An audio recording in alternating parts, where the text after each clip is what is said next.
Welcome to episode 90 of Both Down, the number one Blood Bowl podcast. In Oklahoma. That is indeed from Oklahoma. That's the greatest opening ever. This is Steve, a.k.a. Kilowoggy. With me, as always, is Scott, a.k.a. Scott Prime. Howdy, folks. How you doing? How you doing? I am exhausted still. I'm still exhausted. It's so sad. Last night, I went to bed, and I slept in till almost noon today on this Saturday. And I haven't done that in years. I changed my sheets last night. Actually didn't change my sheets. I actually washed my sheets and put them back on so they were nice and fresh. Mm-hmm. Took a shower before I went to bed. It was all nice and clean. Went to bed at about 11. Put on some soft music, and woke up at 7. It's like, damn it. I thought you were going to say, like, I had a nice romantic evening with myself. No, I don't bring that up. Okay. But yeah, so I still woke up at 7, and then just laid there. I'm like, go back to sleep. So then I went back to sleep to like 9. Yeah, I walked out I can't do anything past that anymore. Well, normally I can't either, but anyways, let's just explain what we've been doing the last couple of weeks. Yes, so obviously, we had our Orclahoma Bowl tournament, and it was awesome. It really was. We had Jonas and Anders came in from Sweden, and Steve knew about this the whole time, and Jennifer knew about it the whole time. Yeah, we'll go probably more in depth on that when we do the recap. But right. Yes. So we had 54 people, I believe. Yeah. All the stats have been uploaded. Okay, good. All the Sorry stats about any delay. We had for Spiky also has been uploaded. I had a new way of inputting the info into Score because I had to do something to keep Scott off. Because normally Scott makes the score files for the NAF, but I had to do a different way so that he's like, well, why are you doing it? I'm like, well, I have a new way of doing stuff. I just wanted to get this inputted better. And I just want to make sure that, he didn't see Anders and Jonas on there. Well, it worked. So, but we also kind of messed up and left off a stat, so I had to go back through and add everything. It always feels like we have it down after 8 years. Yes. And we go to upload the thing, and it says, "Oh, you're missing this," and then you're missing this. And yeah, it's crazy. Yeah, you had the Spiky one fairly messed up too because you still had my name. You had me and Tim Walker playing round 1 with a tie in the file I had. Yeah, I did because of reasons, which we'll go into later. Oh, okay. Well, you and I will. Not this episode. Okay. Well. No, it was a miscalculation thing that I had to put you guys together. Well, anyways, long story short, I learned some things about score. Someone or not dropped. Score, but I had learned some things in the NAF side of the system, how you can alter matches and stuff like that. So while I was really pissed at you, I was just patient before I hit the finalize button, and I figured out how to delete all that and everything. So, that's good. Anyways. So we did that, and then we had the Swedes with us for a week. Right. We both took off for work from a week. Well, I originally didn't, and then I had to give my shifts away. And what it felt like, and I don't want this to sound like I'm grumpy about it, but I really felt like I took a vacation in my own city and spent nearly vacation-like money in my own city. At the same time, why not working? Because I had to use all my vacation time when the government went on furlough. Yeah. For various reasons and stuff. So therefore, I was not making money, and yet I was spending money. I had the exact same thing. That upset me only in the fact of if maybe I would have known that they were coming in town, I could have snake-holed, or rat-holed, or however that phraseology is, hide more money from myself, saving it for this occasion. But it was all worth it. It was all very fun. But it was a very exhausting week. It was. When we do that recap, it will be a long episode because that's kind of what we do. We go through a little bit of it with Pete in this episode. Right. But, that week with the Swedes was just monstrous. And then we had another week with Pete, which was amazing. And it was like the Swedes had a list of things they wanted to do. There was places I wanted to take them. There was places you wanted to take them. And then there was things that we just came up with to go on do. The fly. Yeah. So Like I said, it was a very crazy week. It was very fun. So, We just had it all. and also, I'll probably discuss this more in the major breakdown, but I had to drive to Dallas and back, which is about 2.5, 3 hours to Dallas from here. The week of Oklahoma Bowl. To get Pete and the Swedes. The week after, to drop the Swedes off. Right. And then the week after, to drop Pete off. And go see the baseball games. Right. And this is the first week after that. And this is the first time we've actually had a chance to sit down and do anything, because you had to, luckily, you were training for a new position, which was an evening shift. Yeah, so like my schedule's been crazy too, folks. Like, so they told me I was going to start training for a new position the week that the Pete and the Swedes in Oklahoma was going to come in, which was being shifting to nights. And I told him that you can't do that. I don't want to break out the surprise, but you can't do this. Well, luckily my job worked with me, and I was able to push myself back to the next training class. And so I'm in the middle of training now. And so all week I've worked nights, which is really weird when you work so used to getting up at 5:45, because your body still wants to get up at 5:45. And you can't really go back to sleep. And with your job, it kind of varies. Like you could do a morning or you could do an evening, but you typically don't have one the whole week. So it was usually like we can record pretty much any time, because I'm mostly free anytime. And Scott even has one night free we can record, so it's not a big deal. But all week I've worked nights, except for Thursday night I got off at midnight, came home, got to bed about 1. Got up at 5:45 because I had to be back at work at 7 a.m. It's just wrong. It was crazy. I mean, that's just how it worked. So yeah. Back to days though next week and continue my training for certification. And in case people don't know, I work out at the FAA where they train air traffic controllers. So I'm just in a new kind of class system where it's for... You're basically a role player. Yeah, kind of. You're a real life role player. Yeah, I got to know the system and the terminology, and every one of these, like the people that sit in the tower talk different than the people that are en route, and everybody that talks they have all these different, what they call domains. Yeah. And the phraseology is just different. So it's a lot of stuff to learn, but hopefully I'll get it. Hopefully next episode I will not be saying like, well, I didn't pass, so I don't have a job, because now I've been there long enough where they trust me that like the pressure is, you got to get this done, or we'll see you later. Yeah. At least that's what they claim. I think I'm sure they would just send you back if that was... I think they want everybody to take it serious. Absolutely. Anything. So it has been... It feels like the last 3 weeks have been super crazy, super hectic, super busy, and yet full of a lot of love. Yeah, it's been amazing. So this episode, folks, I guess the cat's out of the bag. This whole episode is going to be a big, long talk with Pete Knifton. Originally, it was going to be a section, like one segment, and it went so long. Steve and I talked and was like, let's just make this an episode, because Blood Bowl is, why we love a game and we love winning. I don't care what anybody says. Everybody loves winning. Right. And we have fun with it. It's also about the people. I mean, like if you have a good role-playing group, it's not because everybody's leveled up great. It's because you enjoy the company of people. And this whole little trip, it was really weird because, like, from an artist standpoint, I have this like hero. Oh, here's Pete Knifton, and then I got to spend 2 weeks with him. I got to have my biggest regret is we were outside on your porch one day, and Pete was sitting in a chair. You were on the ground, and you were showing him your art. It's like you were literally looking up to him as he's looking over your art. Oh, that's funny. And I thought of getting a photo right as he was giving you back the portfolio. I was like, damn it. But I still got some photos of you like looking up to him, and I'm like, that just encapsulates it perfectly. Right. I mean, because the 9th grader in me is like in awe and in love. Yeah. And then the 45-year-old in me is just like, and I don't mean this in a negative way, he's just a man. Yeah. And like, it was cool to have my friend Pete Knifton there.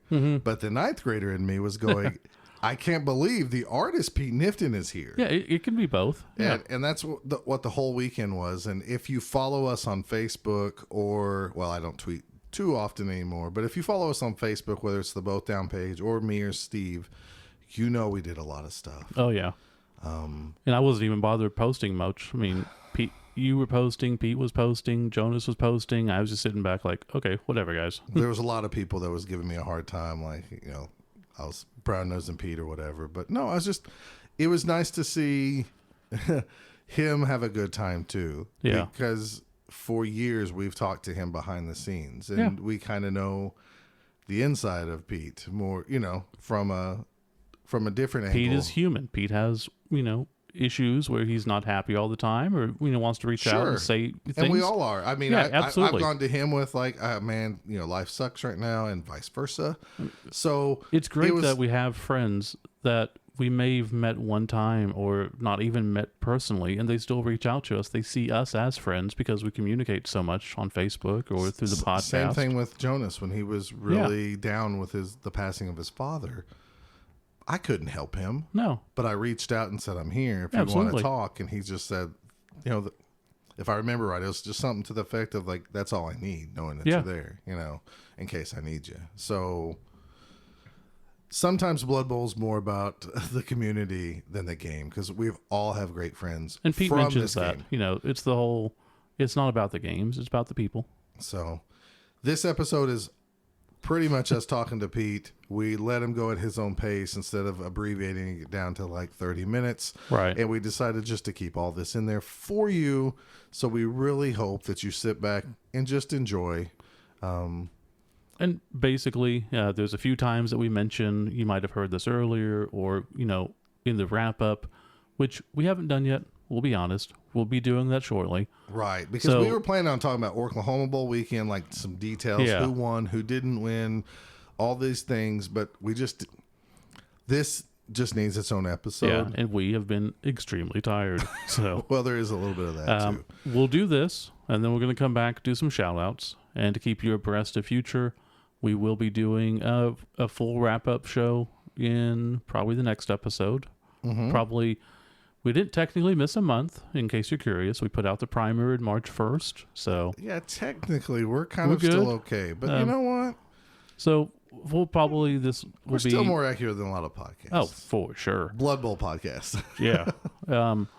So, this will be April 15-ish episode, and then we'll have another in a couple of weeks probably for so you still have time the roundup. If you are listening to this, you have more questions for us, you have shout outs, maybe some tournaments that you want to get to, us for just a shout out for you, get those in soon, and we'll do our best to get them at the shout outs for you. So, and hopefully we'll have photos of the tournaments and all the awards and stuff up on Facebook soon too. Right. So anyways, folks, enjoy these next couple of segments with Steve Scott and Mr. Pete Knifton.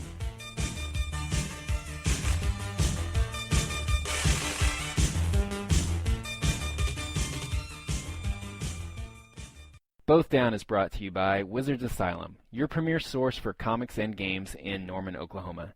Check them out online at their new home, wizardsnorman.com.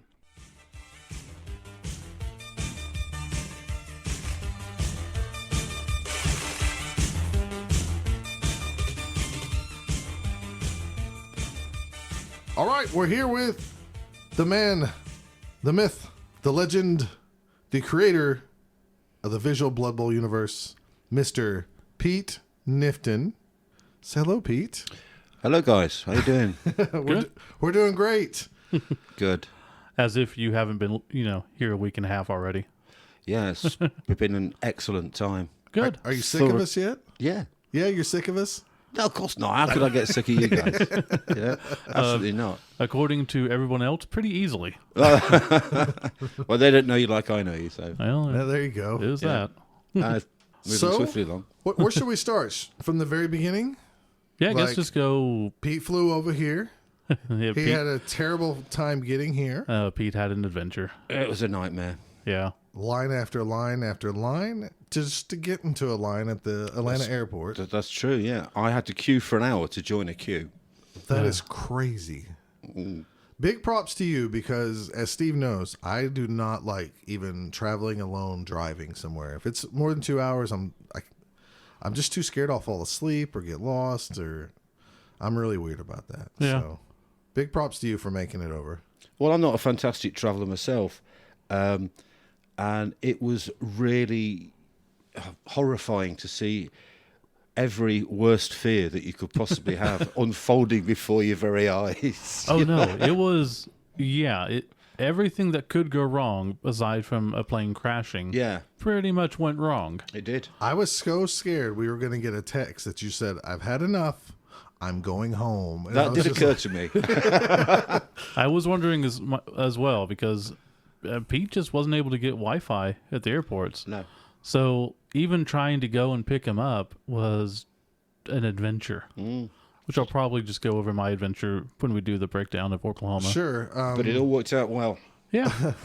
Yeah, once we got you here. But I got a text, I think it was late Saturday night or Sunday morning, that said, from Pete, "I'm going to make it on the flight to Dallas. I'll see you guys tonight." Oh.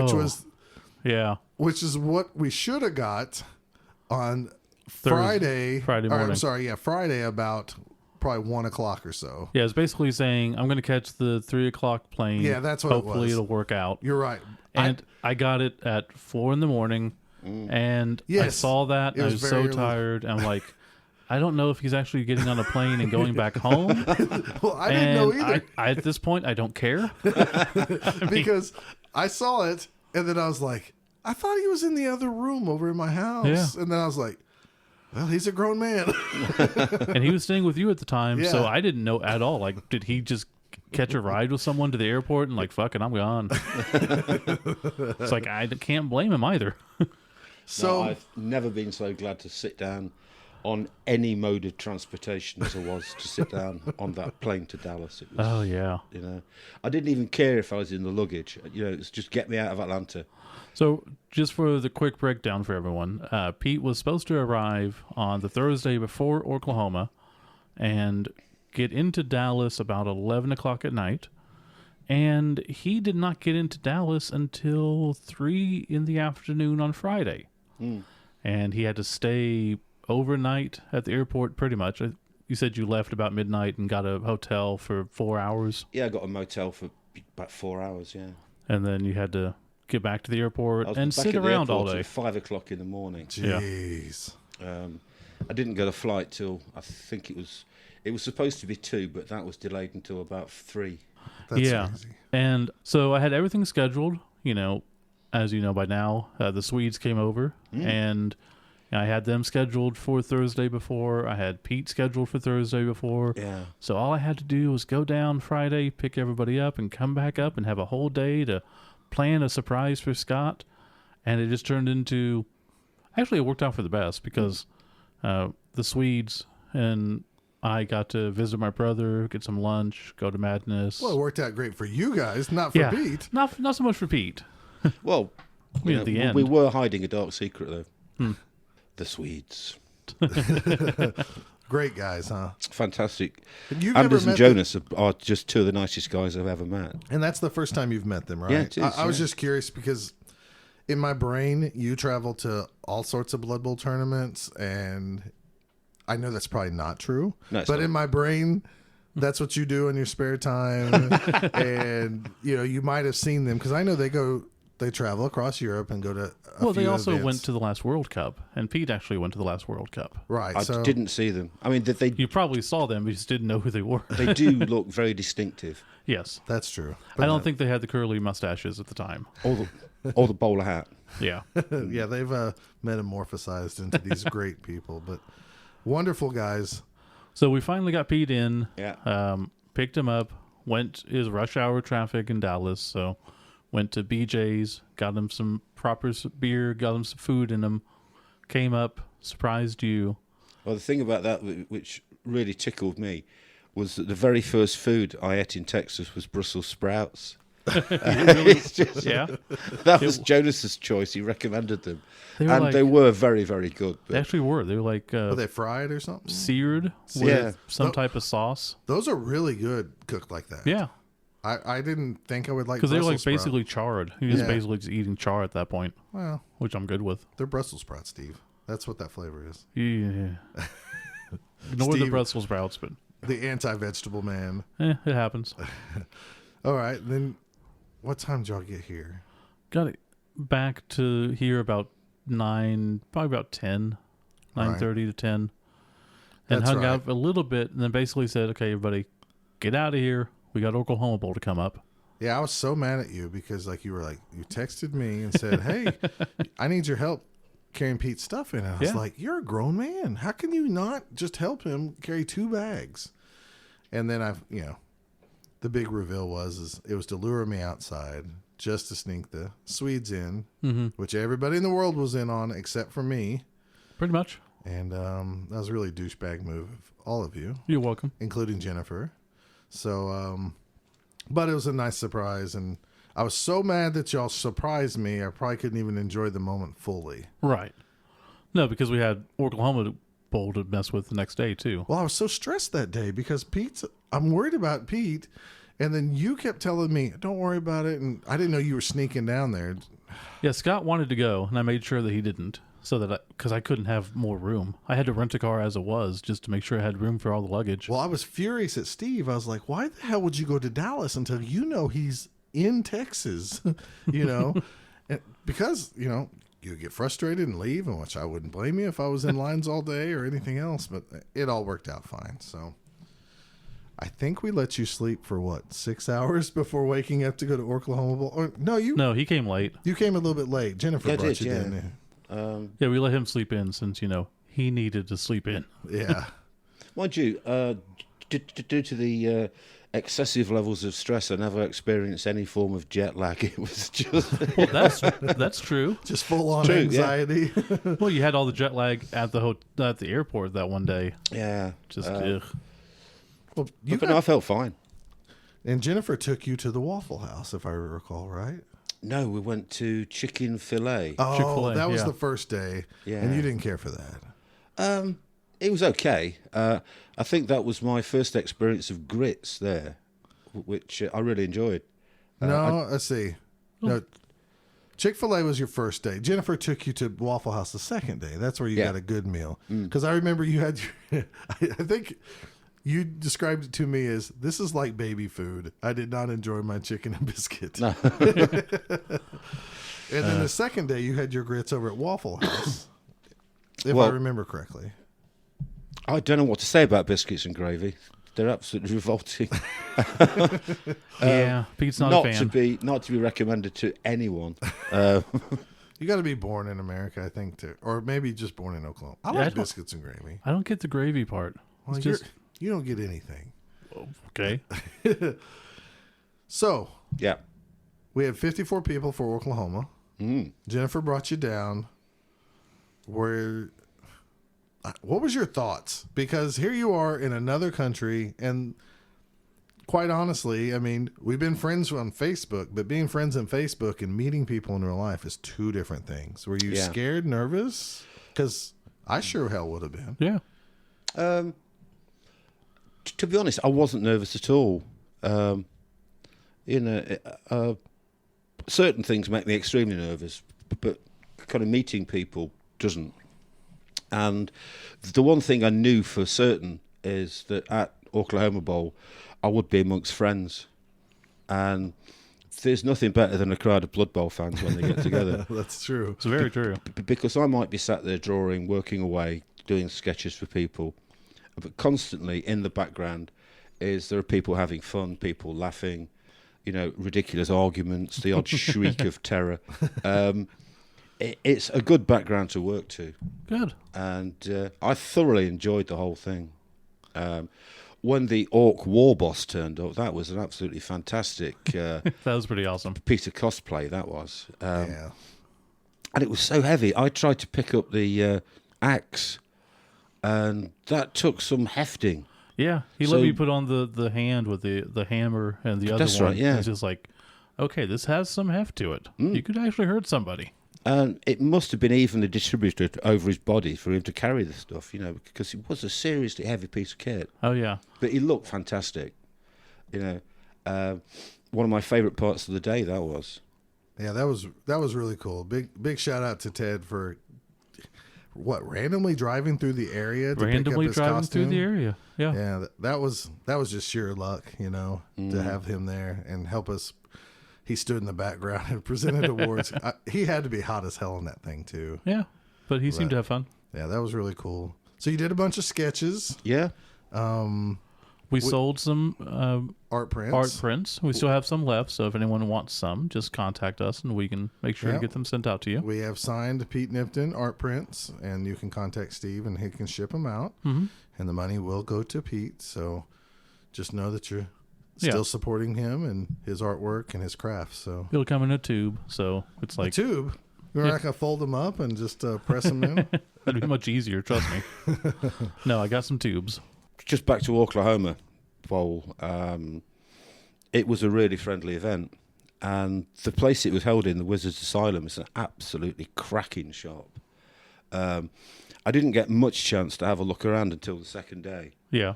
And I was thoroughly blown away by some of the stock they had in there. He's done a great job with that place since he moved. There's the part of me that wishes he had more comics, but the truth is a lot of those comics don't. We make our money off board games and like Magic cards and stuff like that. But he could probably get rid of the old comics and put in more games. The old comic guy in me likes having that stuff around. Yeah. I mean, I got a couple of books that I've been after for a while, so I saw you was picked up very Mr. pleased. Miracle. What else did you pick up? What else? I picked up Fantastic Four. Oh, that's good. But I was thoroughly chuffed with my Mr. Miracle. That's just, one of the best comics to come out over the past decade, I think. Every time we get one in, I tell Brian, like, I'm going to get that at the end of this weekend or whatever, and somebody always buys it. We've been selling it consistently ever since. You took my copy, actually. And laughed while I was doing it. That's okay. He can order more in. And he has one down there for me. So, Saturday night, you went to Lazy Circles, right? That's right, yeah. A nice little bar downtown him, Norman. Jonas, Anders, and Jeff Gallenbeck. Yes. Took them around. They went to... Y'all didn't go to multiple bars, just the one. No, just the one. Which was kind of scary because last time Jeffro took people around, people came back really drunk and wild. But we were okay.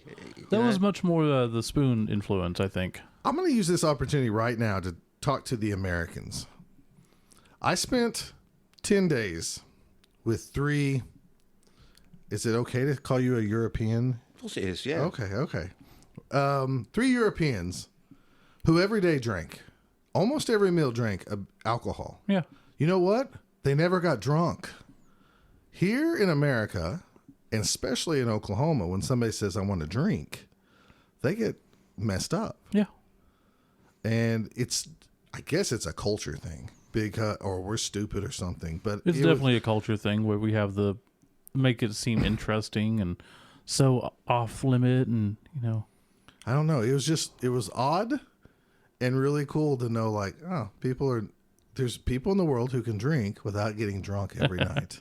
Well, and that was nice. If we got drunk, we'd never be sober because we just drink to dull the existentialist hell of living in Britain. It's kind of what the Swedes said, too, just to feel anything. Really? Which makes me wonder about how things are over there. Well, I think every country has their own stuff. Sure, absolutely. We don't have to get into politics. Nope, sure not. We found out, Pete, that people don't like it when we talk any bit of politics on this podcast. Well, thank God for that, because I'm not really up for it. I've just lost all interest, Sunday we had a Spiky Cup. Orclahoma, we had 54 people, so that was really cool. And then only 5 of them from Oklahoma. We did have a customer at Wizards come in, and he was just shocked that we had a guest artist, and we had all these people. And he said, Scott, how did you get all these people from Oklahoma to come? And I said, dude, there's only 5 from Oklahoma. We have a Canadian. We have a guy from England. We have 2 guys from Sweden. And he was floored by it. And I guess what I keep saying this all the time when people talk to me, like privately or whatever, about tournament advice and stuff. Just keep running tournaments. You might only get 8 people. You might get 6 people. If you keep putting work into it, eventually people will come. Yeah. That doesn't mean you're going to have 54. And we're very blessed to have that many. And who knows? We might never again. Yeah. But just keep putting in the hard work. And if you want to succeed at running Blood Bowl tournaments or doing stuff, you're going to have to get out and give to the community to get something back. You can't expect other people to do it. For sure. Because there was not one Blood Bowl tournament ran in Oklahoma before we started it. Yeah. So, there you go. Spiky Cup. The next day was Spiky Cup. We had 46, I believe. Think so? Yeah. Steve doesn't remember. Dude, Steve can't remember anything. It We've been going nonstop. It was Steve's a very- running on fumes. very tiring weekend, which led into a tiring week. We then had 46 people for Spiky Cup. It went really smooth. Pete drew sketches all day. I believe you had a list of sketches to continue to do. I've still got some to do. Yeah. And then I'm going to give him more. and then we went out for sushi, which has been a tradition for What the we call stragglers. sushi and what any foreigner would not. Yeah, the Sushi Euros. wasn't that good. See, that's one of my favorite places to eat. Well, it's like faux sushi. Well, you got to have some cream cheese on your sushi and stuff, right? Cream cheese, mayonnaise, fried stuff, Sushi. Yeah. I mean, I thought it was okay for a bit. Yeah. And then you think, actually, this is not what I'm used to. Right. It was okay. Nice. Sure. But I've eaten better. Well, that's what Jonas said too. Jonas and Andrew said the same thing. So we're so used to it that I feel like that's the best sushi place. But anyways, we did that. I think we hung out that night a little bit, and then everybody was exhausted, went to don't bed. Yeah. So after a long weekend, we called it a night. The next morning, we kind of slept in. I believe we had some breakfast at the omelet place with Chance and Drew to see them away. Yes. That's exactly what we did. And then we had some Hooters that day. That's right. Yeah, first time I've ever been. Same with Jonas and Anders, which blows my mind that was on their list of to-do things. Yeah, but it's a worldwide brand. It makes sense. I understand. Just one of the last places I would have thought. That Like if I went to London, I'd want to go to Harrods. Okay. Harrods is probably not that interesting to them, but Sure. I've heard of it. So we had some wings. Any thoughts on that? Just lots of wings. Yeah, I think we were all just tired and happy to sit down and just Yeah, chill lots out. of wings, lots of cold beer. I think I had a Big Daddy or something. Think Yeah, so, you yeah. and Anders took down some Big Daddies. No, it was superb wings. Tuesday, some of us went to the zoo. You Yeah. and Pete stayed behind. You said, "I'm exhausted. Can I please Yeah, not go?" I just did that, nothing. That was the text. Can I please not go? I was like, do I have to go to the zoo or can I just stay home? So Like, I took the kids. I really wanted to go, but I couldn't. Right, me and Jen took the kids. Like, you guys hang out. I think Pete stayed at the house and just Yeah, I chilled caught out. up on some work. Yeah, and really nothing really exciting there. I don't even know if we did food that night that I recall. We might have, but I don't remember. Probably. I don't know. We It just all did this blends last week, in. didn't we? Oh, yeah. Wednesday was the big day where we went to. Wednesday was the big day that we went to Cattleman's. Jennifer went along with us. We had a meal down at just the Cattleman's restaurant. If you are from out of town, that's the big deal. Yeah, it's like the most well-known Oklahoma restaurant. And it's right next to the stockyard, so I guess the meat's supposed to be fresh. Yeah, like they it go says- out there and pick out a cow and slaughter them right in front of you. It's as fresh as you're going to get. I thought I've ate there before. Yeah. I didn't recognize anything inside, what it looked like. So- nothing. We went left, and like I said, I've eaten there before, and I went to the right, and it felt like a much smaller store and kind of booths, not as fancy. Okay. But this was definitely the more fancy area Let me tell you something. The prices of the menu said that place was fancy. that they did. We had some calf fries, or lamb fries. Lamb fries, yeah. Which, if you don't know what those are, we had lamb balls. We had to have Pete try balls. What'd you think of balls, Pete? I loved them. I do love the taste of balls. But honestly, they didn't taste like Okay. anything. They just tasted like breading. They were like, it was a weird texture to the meat. I mean, I Not didn't, much. I didn't It was- hate it, to be honest with you. No. I didn't know what they were. It could have been anything. Yes, Yeah. that's exactly It it. was just something in batter. Right. I couldn't even tell you if it was meat. Like if you gave that to me and told me it was meat, I'd be like, okay. Well, if you told me it was some type of mushed peas or something, okay. Oh yeah, mushy peas. That's the only reason I'm going home. Miss, Is you can't get mushy peas in Oklahoma. send mushy peas. We get to keep Pete. No, I had possibly the best steak I've ever had at the Cattleman's. That was divine. Jonas said the same thing. Yeah. Although Jonas got the T-bone, I think you got the sirloin. Yeah. I got the filet. Yeah, you got the filet mignon. It was very good. Yes, it was. It was very expensive, but I'll tell you what, I'm ready to go back again sometime. That's You worth know, it. I want to get the T-bone just to see. I didn't know Jennifer loved it. I mean, when she heard y'all wanted to go there, she was just like, "We got to go." I used to go all the time with with her ex and stuff. So like, I love the rolls. the bread was nice. bread was amazing. The salad was pretty good. Pete Salad did it was cool, smart. yeah. You did it smart. You did not take the house dressing. No. That was smart because the house dressing was too much. But salad was good. No, I had the balsamic. Yeah. Yeah. Can't go wrong with Mashed potatoes suck, so don't get the mashed potatoes. Come on, get to the interesting part. Okay. The cowboy stores. No, you Yeah. go for it, Pete. Yeah. Go for it. So afterwards, we went to we went to a little store next to it that just Yeah. had kind of kitschy cowboy stuff. Okay. Can I talk about this? Yeah. Pete's excited. I can tell. We go into the store. He kind of wanders around. See, up to this point, I've been playing like overguess. Like, are you okay, sir? Do you need anything, sir? Finally, about this time, I realized, let him wander. He's a grown man. He'll say something. He even told me that. He goes, if I need something, I'll let you know. I'm like, okay, make yourself at home. Blah, blah, blah.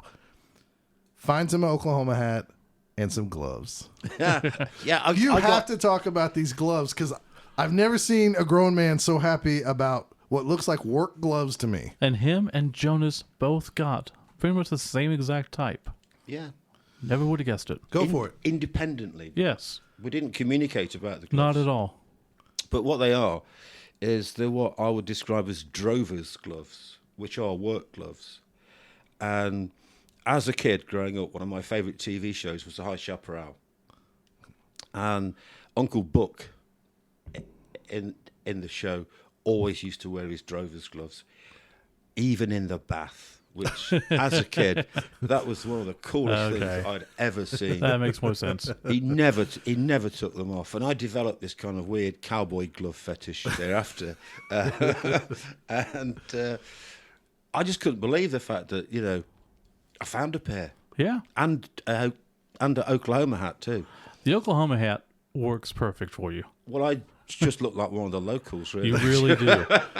We've lost him a couple of times. Like, we went to the casino one day, last week, and trying to find you, just walking around. It's like, oh, there's an old guy with a hat. Oh, no, different guy. There's a guy with a hat. Nope, there's a guy. Damn it. He's blend in. He bought these gloves. He puts them on, and the smile on his face was like I gave him $1 million and a set of boobs that he could touch. He was just so happy. And he put them on, and he just was listening to him squeak and rolling his fingers through them. It was magical. He also had the magic of bacon soda, Oh yeah, because That they have was a whole weird. bunch of weird sodas there.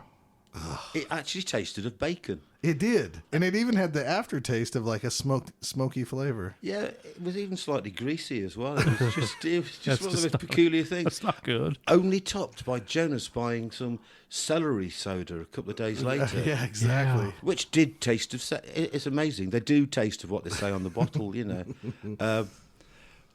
But I'll definitely have bacon soda again. Yeah. Yeah. And then after that, So this area of town, just to describe people in case you're not Oh, from yeah. Oklahoma, it's kind of the western area of town, right? it's called If you- Stockyard City. It's very Stockyard western. City, yeah. If you have a horse and you need a saddle, there's places that sell them. If Yeah. you need a pair of cowboy boots, which I'll let Pete explain here in a second, you can go to stores. So we went over to, after this little store, we went to, what was it called? Is it Teeners?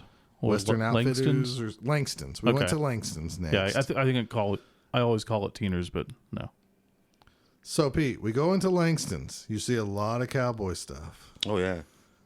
Go for it. We forgot to go to look at the hats, though.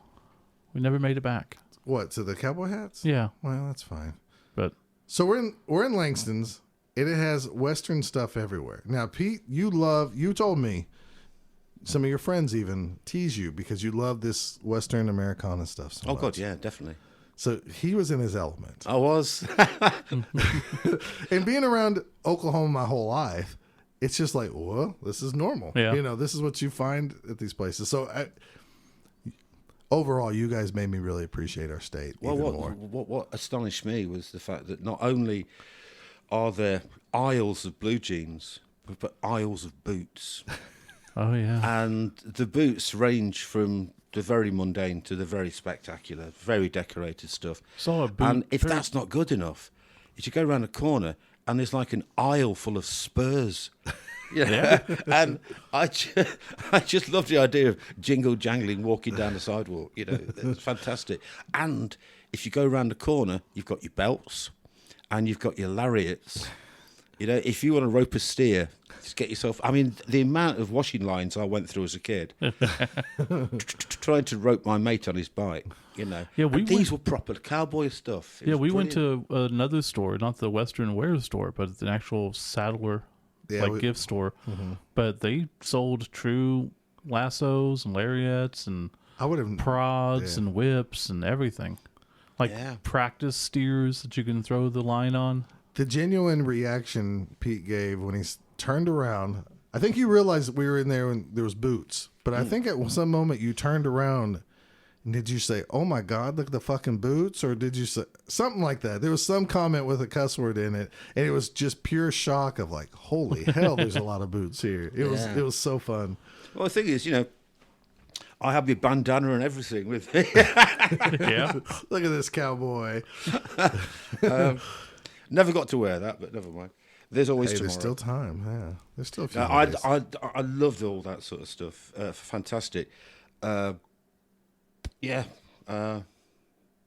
It's certainly fed my cowboy fetish for the next sort of. I can't wait to get home and look through me Roy Rogers annuals. There you go. Yeah. And then after that, we left me and Jennifer went home because I had kid stuff to do, and then you guys took off. We left you there, and then we headed off to shoot guns.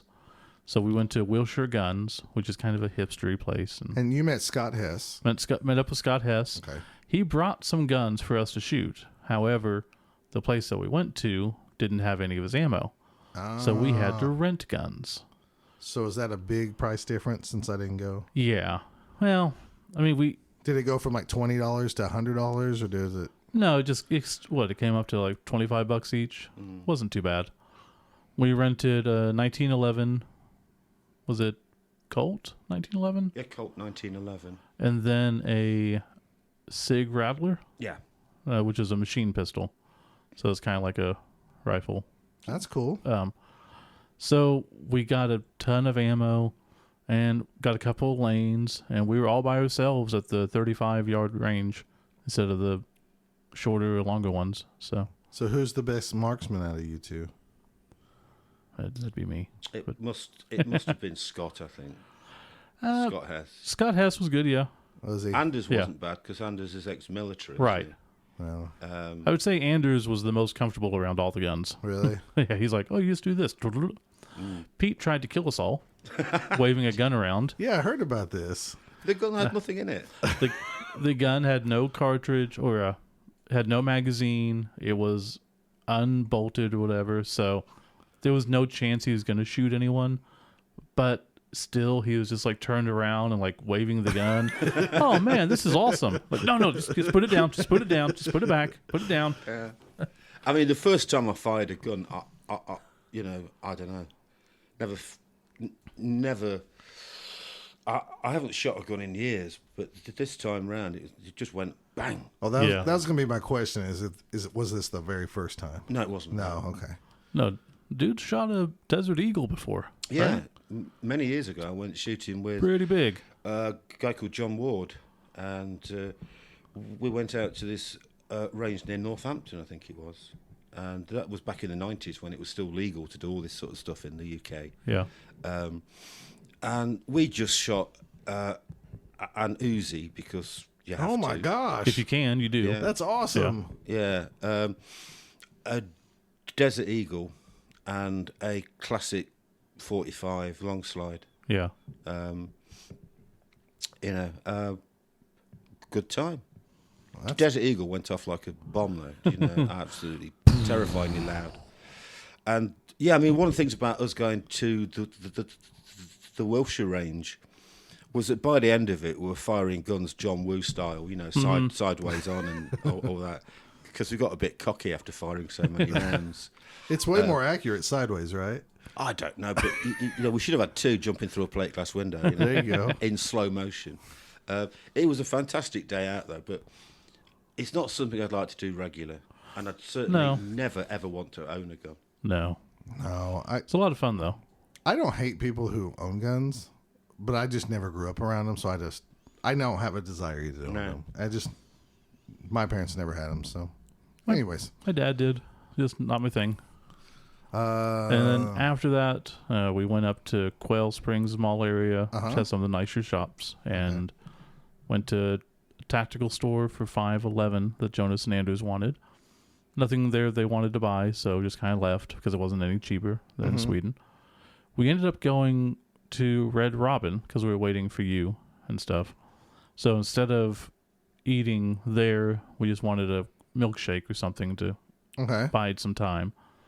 And we ended up getting 3 milkshakes, and Pete got a beer, and the total came to $19.11. So the waiter's like, "Oh, just like the gun." We're like, "Dude, we just came from shooting that." So it was a interesting kismet thing. And then we went to buy shoes of all the exciting things. Who bought shoes? I bought shoes, and I think Jonas bought shoes. That's where Anders got his hat. Ah, the magical hat. Yes, he got a new hat. That hat fit him perfect, didn't it? It suited him down to the ground. It really did. Let me tell you, Anders and Jonas, I don't think any of us can say enough about them. Have you guys ever read Hitman, the DC comic? Yeah. Aren't those two just two of the good guys hanging out in the bar? Yes. At any time that Tommy Monaghan needed somebody, he could go in there and grab especially Anders. Anders looks like the guy that'd be at the bar with a funny dad joke. Well, at any time to grab. They fit perfectly the dichotomy of all comedy duos. The tall, thin one, the short, stocky one, the one kind of serious, the one kind of goofy. The goofy one's the one who's just going to go crazy and kill a whole bunch of people. We decided at the zoo, because we took all our children, and the zoo was crowded that day. Yeah, spring break, so that's why all the kids were off. And if we lost a child, we look around and go, "Where's so and so? Where's Parker?" And you could go look way back, and Anders was with him. Mm-hmm. But Anders wasn't right next to him holding his hand or anything like that. He was letting him do his thing, but he was watching out for him. And same thing with Jonas. Where's Eden? Where's Eden at? And we look around, and Jonas might be there watching him. That's just an awesome feeling. I know we probably think well, of course, why would they not do that? But it was, to me, the part of having good friends is when you don't see each other, but when you do, you pick right back up, and you don't just talk about the good memories. It just feels natural, if that makes sense. And I think the beautiful part of Jonas and Anders is they just feel natural and stuff. They're just good people. And I can't say that enough. I even put on Facebook, Sweden, you should be proud of them, because they are great guys. It just, I mean, you can't help but love them, and they fit right in with the kids. The kids loved them and stuff. So anyways, hats off to them. I know it sounds like I'm sucking their dick, but pretty much they have nice dicks. I mean, I don't know what you don't get circumcised ones that often around here. Uncircumcised. Killed my own joke. Did we do anything else? So after all that, you guys came back, and we, by somebody's request, was it Jonas? I think it was Jonas. Chicken and waffles. Of all things. And the little fast food-ish type place down the street here had chicken and waffles special on Wednesday nights. Slim Chickens of previous Orclahoma Bowl or something meetups. Yeah. So what'd you think of chicken and waffles? Well, I was asked on Facebook, what does chicken and waffles taste like? And I said, well, you know what a waffle is. You know what a chicken is. Chicken and waffle just tastes like chicken with waffle. Now just add butter and syrup to it. Put some butter on it, and you put some maple syrup over the top. It works in a strange sort of way. Again, it's not one of those things I'd like regularly, but once in a while you think, okay, chicken and waffle. So Anders and I came up with a better version of it. So you do a whole grain waffle. Okay. And then you do spicy chicken. So you have the sweet and the spicy with the maple. That'd probably be a lot better. Yeah. I think that would be better than, because this just kind of went into mush after a while. My whole thing with chicken and waffles is it's good for about 8 bites. Yes. And then after that, I've done. I've had enough. Just becomes mush. Yeah. And then just forcing it down. But that was interesting. I think the Swedes kind of liked it, but only because they were trying it. It was unique. Yeah. We had that going for us. All right. Thursday. That was the morning of donuts, I believe. Yeah. The first crappy donuts. I think Pete stayed totally away from the donuts. Oh yeah, I'm not. I'm not a donut fan. The donut worthy of mention will occur later on in this, I'm sure. Yeah, we'll get to that. Yeah. So yeah, Jonas and Anders wanted to take us. They said we just wanted some local donuts, so we took them for some local donuts. They got a kind of a selection of them. It was funny to watch them cut them up in little pieces and try them. I knew we were going to Thai Kitchen later that day, where I was going to hog out like a fool. Yep. So I had one donut just to be part of the gang, and that was a good decision. Then we went to Downtown. Before we went to Thai Kitchen, which is in downtown Oklahoma City. Let me tell you something, folks. I haven't drove that many times to or around Oklahoma City since I worked there like 5 years ago. Because it seemed like every day our trip took us through Oklahoma City. Yeah. Where did we go first? Memorial. We went parked to the and then went bombing to the memorial. There was something said that I just kind of curious about, talk about on here. You said, I think it was you or Jonas said something about like, it was odd to see the memorial in a way that like, what was the contents of what you said? Something like if we built a memorial every time something bad happened. Every time there's a bombing, they'd be everywhere. They'd be there everywhere. would be. Yeah, and that's one thing that we're lucky with here in America, and especially in Oklahoma. Shit like that doesn't happen. Except that one time it did, and it was really bad. So we're like, oh, well, we should probably put up a monument to it. Not to dismiss anyone that died or anything, but I don't disagree with that sentiment. It's odd to I do guess that. I'm in the same boat, Steve, because until you said that, I was thinking like, yeah, there's a lot of bad shit that happens everywhere. Yeah. You know, so it was kind of a weird thing to visit it. That was the first time I visited it too. So It's a lovely place. Oh, Yeah. it's very pretty. it's very weird and odd because I remember the day that happened. Yeah, of course. And everything, and we talked about that personally, but it was kind of neat to see, and at the same time, I never thought of it from that perspective. So that was a unique perspective to think of it in. Then basically we just walked around downtown. That's it. I mean, You guys killed me that day. We can't I know really- I didn't probably bitch out loud. My hips have been hurting so bad. You guys were killing me. We went to Stark Tower, or the Devon Energy Tower, or whatever it's called. I call it Stark Tower. we walked all over the place. That and building was crazy inside. I've never been in there either. I got a really good photograph of the roof, Nice. which is sort of a load of concentric circles. Yeah. It was it's really huge. I mean, I know it's huge anyways because you can see it from huge for almost Oklahoma, more. yeah. Yeah, it's huge for us. But you guys walked my butt all the way around Oklahoma City, and I was hurting, but I didn't want to say anything because you guys would tease me for being a whiny bitch. Yeah, you did a good job because we didn't hear any bitching. And then we took the tunnels. Yeah, Oklahoma City has a network of tunnels underneath it that connects some of the buildings, and probably not that unusual for most places, but kind of unusual. Probably. I remember this as a child. There was a lot more stores in there when I was a child. Yeah, I've checked with other people, and there's a lot more stores when we were children. Okay. Yeah, it's much different than we remember it as children. I thought it was neat, though, that they had the halls, had different lights, so you knew which hall you were in. Almost idiot-proof. Yeah, very much so. Yeah, because if you're on the yellow route, all the lights are yellow. If you're down the green route, all the lights are green. Mm-hmm. And you can't miss it because that's the only source of lighting, isn't it? Red lighting, Yeah. green Right. lighting. There were some good photos that were taken. I thought those were actually very interesting, to be honest with you. I liked seeing. It blows my mind how, here we are today, and you take a city like Oklahoma City, how big it is, and how it starts, at Yeah. It starts somewhere, right? I mean, New York started with a few buildings. Same thing. It blows my mind to see.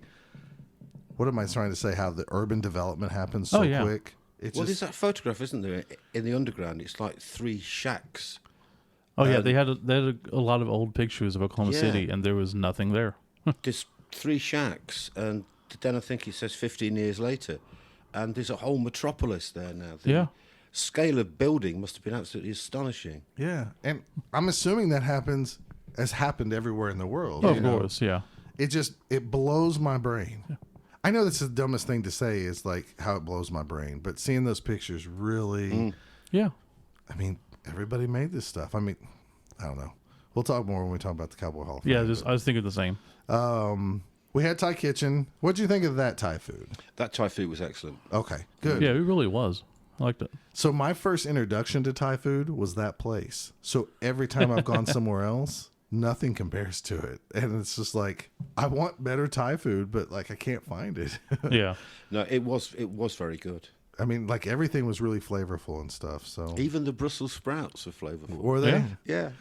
That's good. So I'm really happy that y'all like that because I think I kind of forced going to Thai kitchen on the agenda. You did. And I'm glad that's I fine. Worked it in. Then we went to, remember the store, Pete? Your favorite store. Bass Pro. Bass Pro Shop. If you're an American, you know about Bass Pro Shop. Redneck World. That is really what it should be called. There's a much better name for it. I feel like I'm in a different dimension. It was totally strange. Right from the get-go. I mean, outside you can buy these little swamp raft, kind of rowing boat things. And then you go inside and it's the quad bikes and it's the 4-wheelers. Pontoon Then you get boats. speed boats and these gigantic outboard motors. There was a $30,000 giant outdoor motor, bigger than any of us. Well, we had to put Anders next to it to get some kind of size comparison. Yeah. And it was bigger than he was. Oh, yeah, for sure. You know it's big if it's bigger than Anders. I'm just teasing. That's not nice. I know, Anders is not that big, really. And it was just camo world in there, wasn't it? Oh, yeah. Everything was available in camouflage, even curtains. And a couch. Not a couch, but a love seat. Yeah, Or a recliner, excuse me. It was something like that. There was 2 camouflage recliners. Yeah, Pete said he's going to buy it and put it in our yard. He told Jennifer that. Mm-hmm. And then we went into the hunting section. Yeah. And we were looking at these $800 crossbows. I missed out on all that. That must be when the food attacked me and said, you're going to poop. And if you don't make it to the bathroom, you're still going to poop. Because I had to run. Yeah.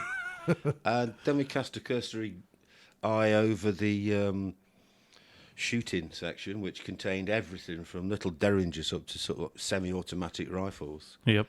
Well, I think we're all gunned out at that point because we, seen them the day before. Oh, yeah. Well, you played a little bit of the hunting video games that I guess are free to everybody, so they entice you to want to go hunt. Yeah, I guess so. Yeah, I kept shooting the ewes, though. But I'm such a bad shot. I'm just glad to shoot anything, women, children, I don't care. As long as something goes down. We just trolled around there for a bit, and I think we all investigated the... I bought a moon pie. Oh, yeah, you did. Yeah, I'd never had a moon pie before. That's crazy. Well, it was okay. Yeah, you had the vanilla one. The vanilla, I don't know. Vanilla's not that great. Not that the chocolate one's that much better, but we're so used it's to a moon them, pie. If I ever go to another country, I'm going to be in trouble because I already like to try new foods. I'm a foodie at heart, obviously. But, No, foodies have taste. You just like to eat everything. Oh, You're a fat kid. Says the guy who doesn't eat vegetables. So that makes me more picky, which then would make me a foodie. Okay, you're a food. Whatever. So moon pie is okay? Moon pies are cool. Yeah, I like them. Okay. Yeah, we'll have a rundown of Pete's favorite American snacks later. Oh, okay. That's okay. I got you. We just kind of hung out there. Miss and Anders bought some sunglasses and stuff like Leatherman stuff. Oh, and knives. A knife disguised as a key, wasn't it? Oh, yeah. That's right. They bought a bunch of knives. They were so proud of those. They do love the knives. And I must admit, the one they got for their keychain probably would be very useful. Yeah, actually, it would be. I saw that. I laughed at first in my head, and then the more I saw it, I was like, I probably should man up and just buy one of these, but we're already gone. So that was Thursday. So we did Mexican food. Then that night I went to soccer practice. Pete, I want to thank you very much. He came to soccer practice, and I thought that was really cool of him. The girls got to meet him. They even talked about you tonight at soccer practice. That's good. The girls that were at that soccer practice told the other girls how they missed out on you. Yeah, he brought a friend from England. It's across the ocean. And the Swedes and I were back at my place just relaxing after walking around all day. Mm-hmm. I understand. Yeah. I was Pete. I heard Pete laughing a few times as I tried to attempt to do the same drills that the 10-year-old girls did, but it was a cool night. Yeah. Then we went and had Mexican food. Mm-hmm. And I'm gonna let y'all take it from here. What'd you think of the Mexican food? It was okay. Okay, there we go. You know, I've had spicier. Yeah. Quite strange having such odd refried beans. Mine are normally more chunky than that. Yeah. Yeah, but it's nice. Ooh, I might like them better. Yeah, if they they're like chunky. them. They like them really smooth around here. No, ours are like you get them sort of kind of like mashed up with a fork. That kind of consistency. But yeah, it's very nice. I can't remember Tecata's beer, was it? Tecate? You Is that get what you had? Tecate, yeah. Yeah, okay. Which was lovely until you got to the bottom and it was full of salt. Yeah, they like dip the whole. They put the salt around the rim and Oh, just that's goes to right. the Y'all had bottom. one of those, yeah. Yeah, I mean, I always thought that you actually dipped it in the salt and then put the beer in. No. Obviously, what they'd done is they'd put the beer in and then just ran salt around the top. Yeah. So all that fell in. That was the moment I had one of the most romantic photographs ever taken of me with toasting Jonas, gazing lovingly into each other's eyes. They really were. They were almost man-married that night. Pretty much. Yeah. Anders was really jealous. Oh, yeah. But he was quietly eating himself into a coma, wasn't he, on the other side of the table? Yeah, he was. It was fun to watch. I just got a salad that night. A little. Yeah. I was so full from Thai Kitchen though. I was hurting bad. I don't know. I'm so burnt out on Tex-Mex style Mexican food that I don't care anymore. Mexican food to me is like the least favorite food. You know, I'd rather go do Thai food or Indian food or something like that. So that's just my preference. But Sure. we're glad you got to try that. Wrapped it up And really- Tuesday night after that, right? We had What? we played some games. Or Thursday not night? Tuesday. See, I'm so tired. Yeah. Thursday night. We played a game of Bunny Kingdom with Jonas. Didn't know? That was Saturday. Oh, Jesus. Was that Friday? Jesus. I don't know. I thought me and Jennifer played something with them. Yeah, I don't You know. played Bunny Kingdom earlier in the week, I think. Oh, that's right. Jennifer never played games with them. Never mind. Okay. So, what did we do Thursday night? You Obviously, I'm basically missing just saved room for Friday when we were going to go out and have the best meal of the week. Oh, that's right. Yeah, so Thursday we just chilled after we had Mexican food. Mm-hmm. Oh, man. Friday was pretty epic. Did you like Friday's food? Yeah. Which was the barbecue? Yeah, when the Swedes told me they wanted a barbecue place, I'd heard about this place before because it's won 2 years in a row, like best barbecue in the nation or something. Didn't you say you saw this on Pitmasters or something? Yeah, I saw it on Barbecue Pit Boys. Yeah, they were a finalist on Barbecue Pit Boys or whatever. They were just a finalist? Just a finalist. God, can you imagine tasting the winner? Ooh. And so I found them. There was a Butcher Barbecue, Butcher Barbecue Stand, Yes. I think is what it was called. It's in Wellston, Oklahoma. which is about 45 minutes away from us. And it was well worth the drive. And we struck really lucky. Well, they said that you have to get there early because people start lining up. And they don't open until 11. So I was like, we don't have anything else to do. And it's spring break, so who knows how many people are going to be there. So we decided we'd get there about 10 o'clock or so. Well, we end up getting there about 10:10 or so. We're the first ones there. It's like, sweet. was like, well, it kind of sucks we're first here because who knows, maybe we didn't have to do this. But get in line, and then you had to drive separately, so you show up, and then some other people show up, and then some other people, and then some other people. And by the time it opened, there was a line of 40 people or so. It was long. It was really long. I was really... And that was before it opened. And then we essentially ordered a little bit of everything. Not a little bit. Steve's lying. It was a We pound. ordered- It was a pound of everything. It was a pound of every meat. Except a big old a couple. thing. A big old thing of baked beans, which were incredible. They were apple pie baked beans. Yeah, I thought this is going to suck. It was delicious. They were absolutely delicious. It had little chunks of apple. I think cinnamon apple even. Yeah, it was apple pie. Yeah, it was awesome. It was delicious. And so we do all that. We take it back, and there's photos online you can find of it. Sure.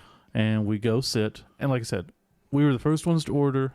I ordered. We had it, the food, in less than 5 minutes. It was done. We go sit down. Everyone had a beer or a soda that we brought it because we brought a cooler. We didn't know how long we'd have to wait. So Sure.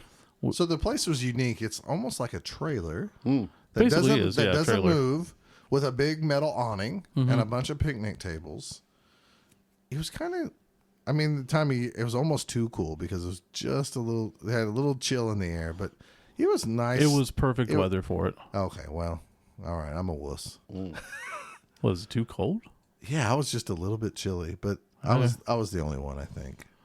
So yeah, we sat down, sat in the sun, got some barbecue, and it ended up being the best barbecue we've ever had. It was fantastic. The ribs were just indescribable. Yes. They were super. Fall off the bone. Yeah. Even the sauce on it was incredible. I mean, Jonas said that all I have to do is to look at this angrily and the meat will fall off the bone. Mm-hmm. Yeah, that was our whole life in Oklahoma. You always hear, "Oh, you got to go try Bob's ribs because it's really good." And you go over there and you get them and you go, "It was okay." Oh, he makes the best brisket. Yeah. We tried every meat. I can say that there was meats I liked better than others. Yes. But you could take the lowest meat ranking and said, "Scott, you got to have, let's say, that sausage," which I thought was one of the worst meats. Yes. It was still really good. It If was you good said, "I'm going to bring you sausage, some sausage," I'm like, "Oh boy, I'm going I'll to eat eat good it." tonight." Yeah. Yeah. So it was fantastic. Yeah. And I don't like ribs. And the fact that I ate a bunch of ribs, and I would have ate more if it was not Andrews, you guys eating ribs, because I can get this anytime now. Mm-hmm. So good stuff. But yeah, speaking of the line, as we sat there and ate, the line kept growing and kept growing. So Jonas was the one looking at the line because he could actually see it from where he's at. I'm like, hey, so find somebody in the line, keep an eye on them. I'm just curious how long it's going to take them to get up to order. He goes, okay. So we do that, and then we continue eating, and continue be eating and BSing and just hanging out, enjoying ourselves. Had to be another 30 minutes or so doing nothing, just eating and hanging out. That guy had moved like 5 to 7 spaces. Yeah, it was So it was crazy. the pickles and onions, the little Yes. side dish of those. They're great. I like cooked onions. Mm-hmm. Those are fantastic. They were magical. They just had a good flavor to them. I know that everybody's doesn't matter. some of our fans are thinking, "Oh, there goes the Food Blood Bowl podcast." I don't Yep. care. This is what we do. This That's what we do. food and fellowship, man, right here on Both Down. Well, the food's been excellent since I've been here. I've eaten so much of it. God.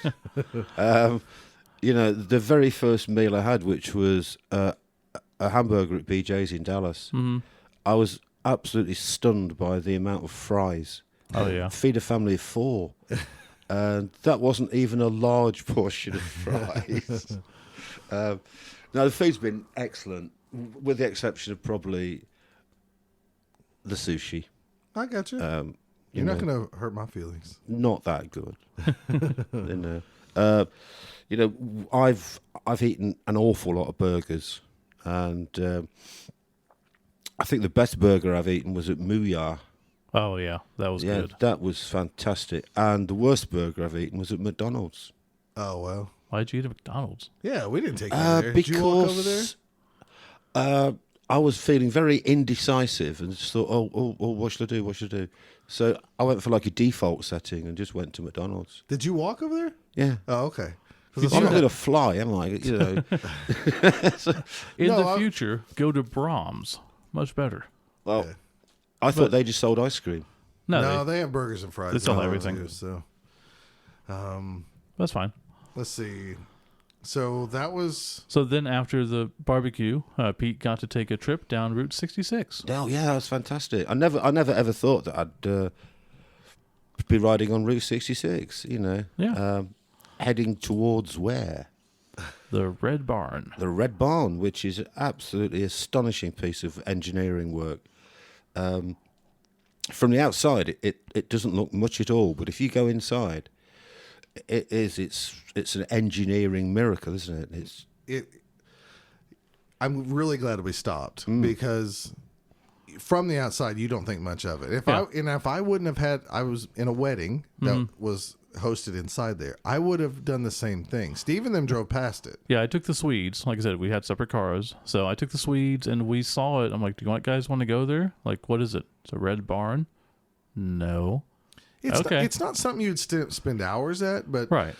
So just to give everybody a reference, just in case, we were in Wellston for the barbecue. We drove down Route 66 for probably a good 10 miles or so. Something like that. To Arcadia. To Arcadia is where the Red Barn is known for.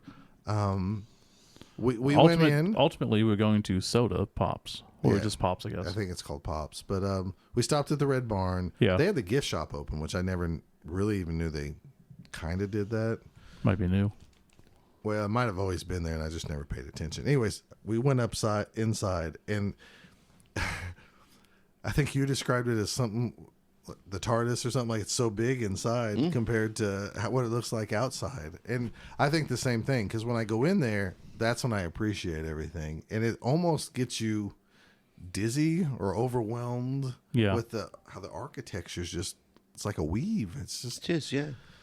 It's incredible. And it has a nice little echo, which I have to go next time I'm up there then. The 8-year-old in me likes to stand in the middle and talk so I can hear my own echo. Of course. But people would probably go, of course he likes to talk, hear himself talk. So. Yes. We did that. We didn't stay very long. And then we went over to Soda Pops where Jonas had the celery soda. And Pops is just a gas station with a little restaurant and a ton of soda inside. It's all the weird sodas. Yeah. And unfortunately, we'd already ruined that by going to the other place that had all the weird sodas, so that wasn't that interesting. So then it just becomes a really loud, really busy gas station, so that wasn't that interesting. It was okay. It's a cool looking building. What'd you think? It was one of those examples of pure sort of like roadside architecture, isn't it? Absolutely. Yeah, there was like a big metal Coca-Cola bottle outside. And if it was at night, it's just beautiful at night because that's all lit up, all different colors. I've never been at night. Yeah, you should go online, do yourself a favor, and go look at it lit up because that lights up with the bands going up, and then the light comes through all the soda in the front of the store, and it's all arranged by color. So you get a rainbow effect of the colors in the front too. See, I tried to grab one. I was thinking, how do they put all this soda on these glass things and they don't fall off? And then I tried to grab one because it was a flavor I wanted. And I was like, oh, they're all glued on here. But yes, at night it's much better. And during the day, it's a neat little place. If you had to stop somewhere, it's not a bad place to stop. Yeah, it's cool for kids and stuff like that. Mainly for kids, yes. The architecture is pretty cool, though. Yes. And then it was off to the National Cowboy and Western Heritage Museum. Or what we used to call when we were kids, because it was named the Cowboy Hall of Fame. Right. But they tried to change it. Which was very interesting. There's some beautiful paintings. The first place we went inside of it was called Prix de West. Yeah. Which is a contest that they have every year, I guess, where they get people to contribute paintings or art that are Western themed. And they pick the winner and buy it for the collection. And then the rest sound like they're auctioned off for charity that goes towards the museum, if I understood it correctly. Or just sold, maybe not auctioned off, but something along those lines. But there was some beautiful paintings in there. Astonishing. Yeah, there was some that I think Pete I really don't know, liked the one with all the snow. Yes, I like the Indian guy in the snow on his pony. I thought that was wonderful because it is very difficult to paint white Yeah. because it isn't white. There's so many subtle gradations of colour in the thing. Mm-hmm. That worked perfectly. Hmm. In fact, I realised as well that when we went into that Games Workshop store, we were asked to vote on the best painted figures, Yes. and I went for the white one. Yeah, you did. Yeah, so And they I had a white actually- theme this week, I guess. your vote counted. Did you know that? No, We didn't mention it, but we did take him and the Swedes to the Games Workshop store. That's the only one in Oklahoma City. I don't know if there's one in Tulsa. I don't think so. Okay. It's up by Quail, so we just did that up there. And they had a little painting contest, so he voted on it. And the one you voted for actually came in first by one vote. Look at so that. it was By my one vote. vote. Yeah, your vote My matters. vote. Oh right, yeah. That's what I told him. I'm very pleased about that. Anyway, to the Cowboy Museum, a very, very thought-provoking display on the buffaloes, wasn't there? Yeah. It really made me. I don't want to sound like a hippie, but it kind of pissed me off. Oh, sure. Like, I get it, but I'm sure a lot of people aren't aware. So Oklahoma, and especially the West, but Oklahoma, they had a ton of buffalo or bison before the settlers got here. Millions upon millions upon millions. Then they decided we're going to use them for everything. Leather, use the bones for chalk and everything you can think of. So there was a point where they got them down to 325 from millions. the picture that stood out to me was the one where there's this mountain, and I saw it from across, like this mountain of white with one guy standing up top and another guy below, and they were smiling. They were happy, obviously. They were businessmen. Yeah. And they were just skulls of the bison. Skulls and clavicles and just the bones of bison, just tens of thousands of them. Right. And they're all going to be furnaced and the ashes used for everything you Yeah, can think of. it was crazy.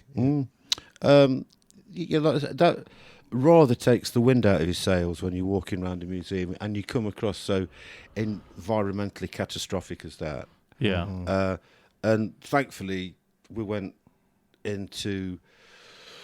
There's like a rodeo section, isn't there, which wasn't really of much interest to me. No, but they did have the Western cinematic universe. Yes, Or the yeah. Western entertainment area. And there were lots of costumes from various. Tons from Bonanza and Rawhide, everything you can think of. Movies, TV. Did y'all go into the section where they had kind of like what it would be like if you were outside in your your little sack and stuff, where they had the mannequin set up like the guy was cooking dinner on the back of the wagon? No, I didn't see What? that section. No.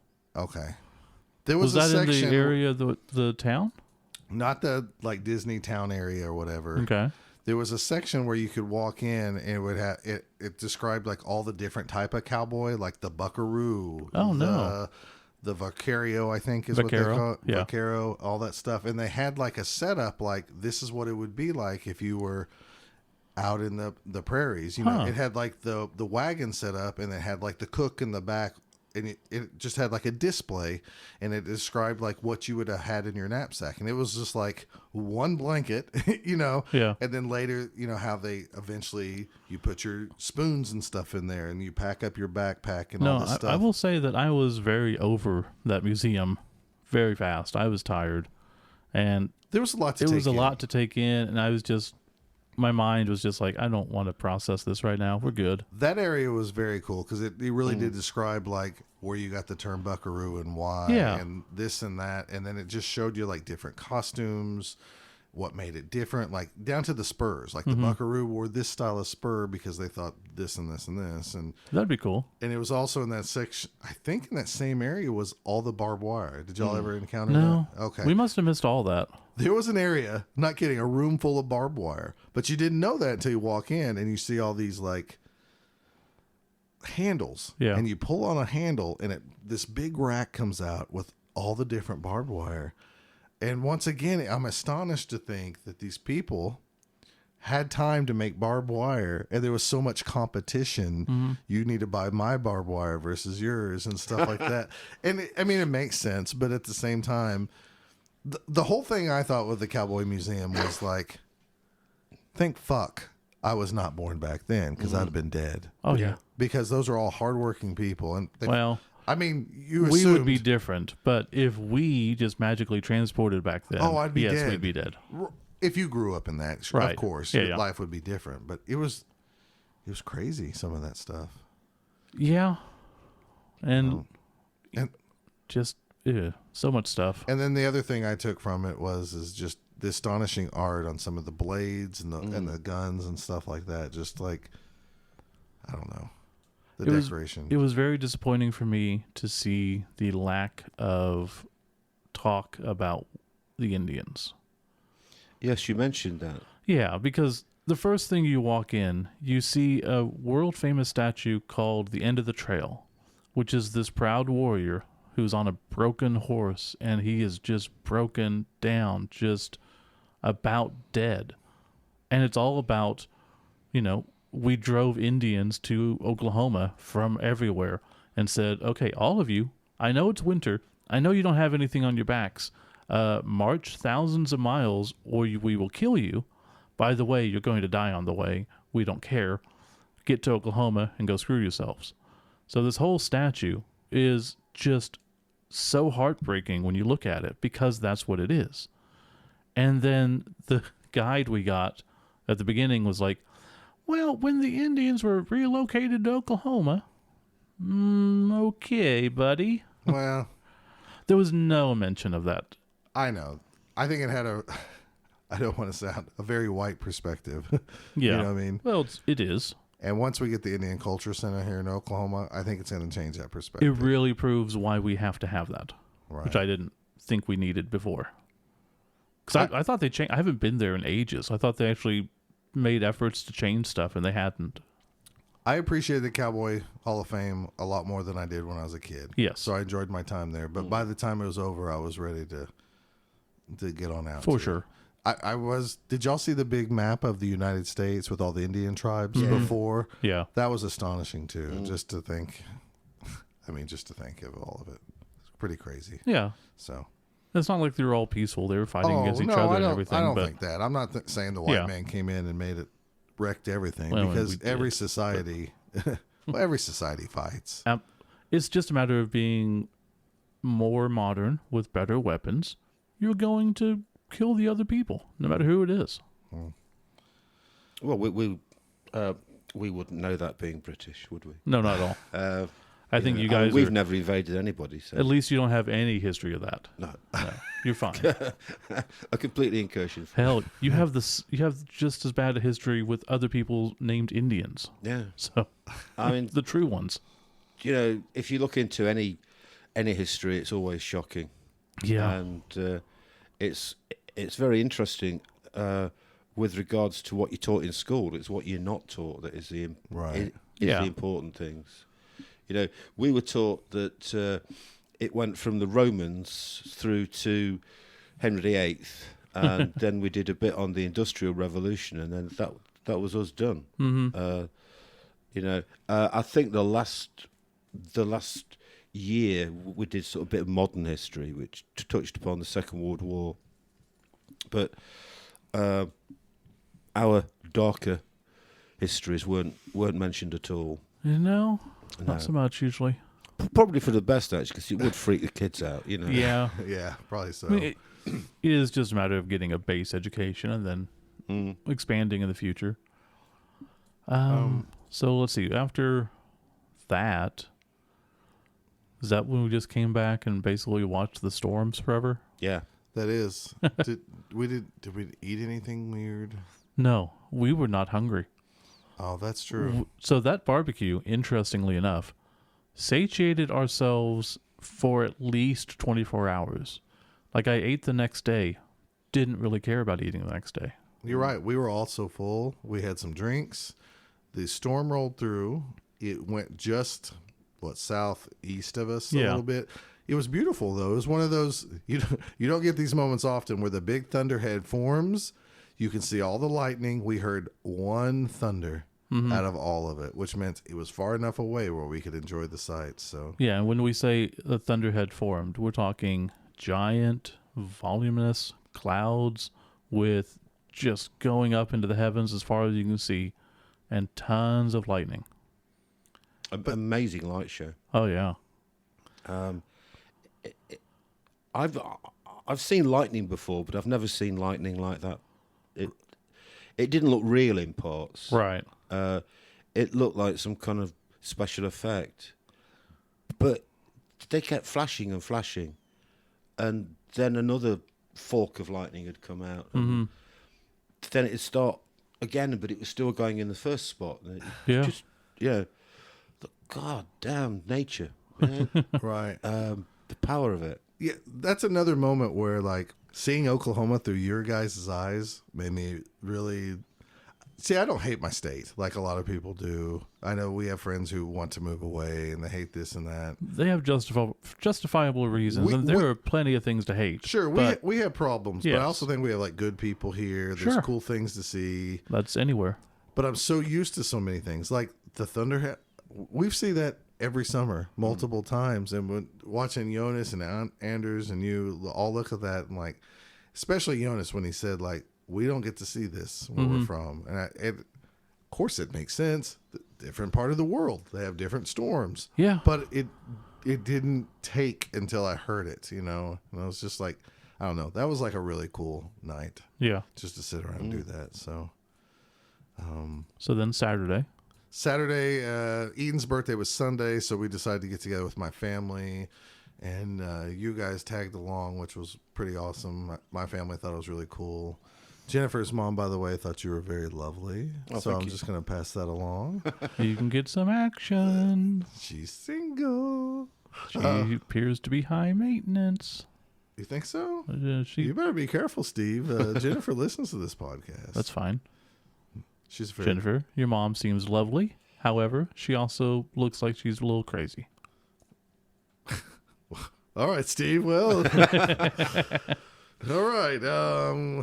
Anyways, no, we went in Hideaway Pizza. It's just a pizza place, but it's one of the better ones around here. Yeah. So I don't know what y'all thought of that. I took all the foreigners to Campus Corner because that's where it is. Took them around OU a little bit, see a little bit of the sights. And then went to Campus Corner, walked around a little bit, ended up at O'Connell's getting some that's green cool. beer. That's a big deal. The O'Connell's place is a really big deal for OU fans, or the university down there. They go there all the time to party and stuff. So, But yeah, and then Hideaway.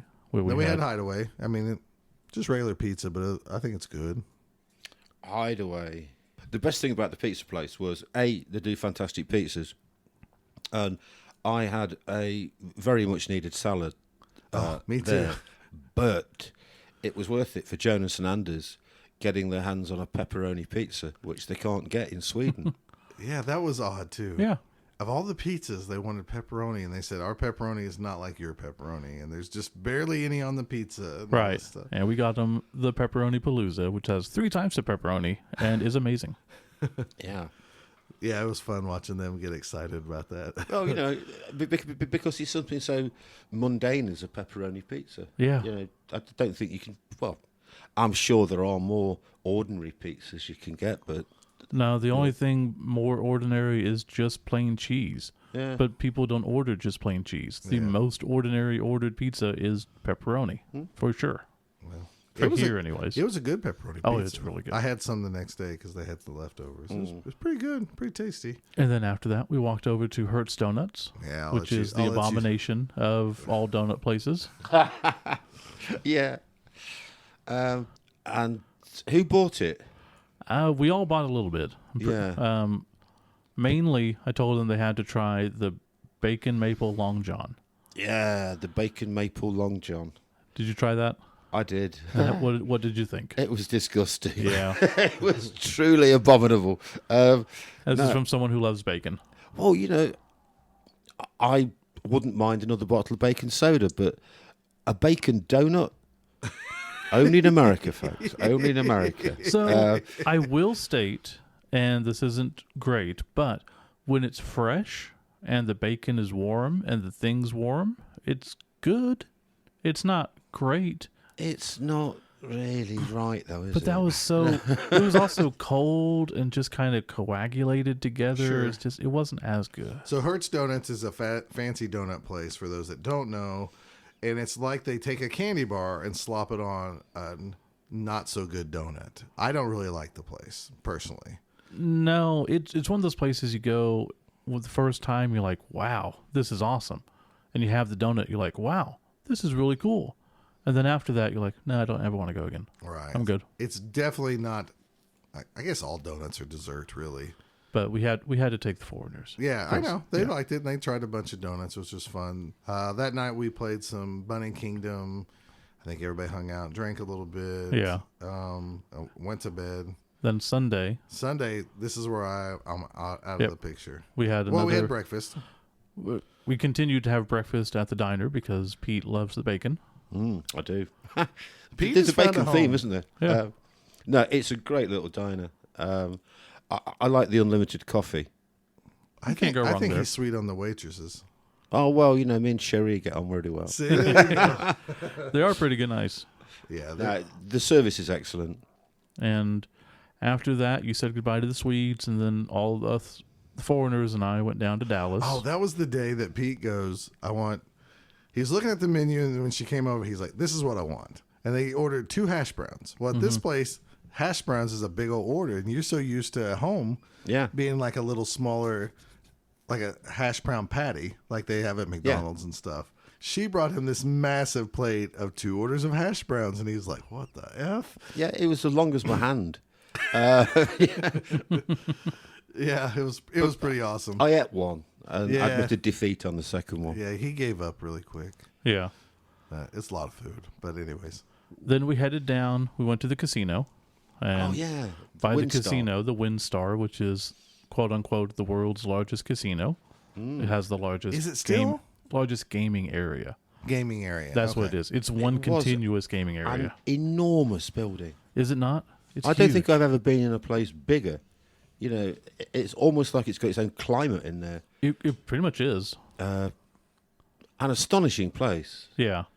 Uh, And like you said, I mean, it's pretty much not your thing. no, Which I understand. I just don't gamble because I've never had any luck with it. You Yeah. know, Most people don't. and I've got enough vices without adding that one.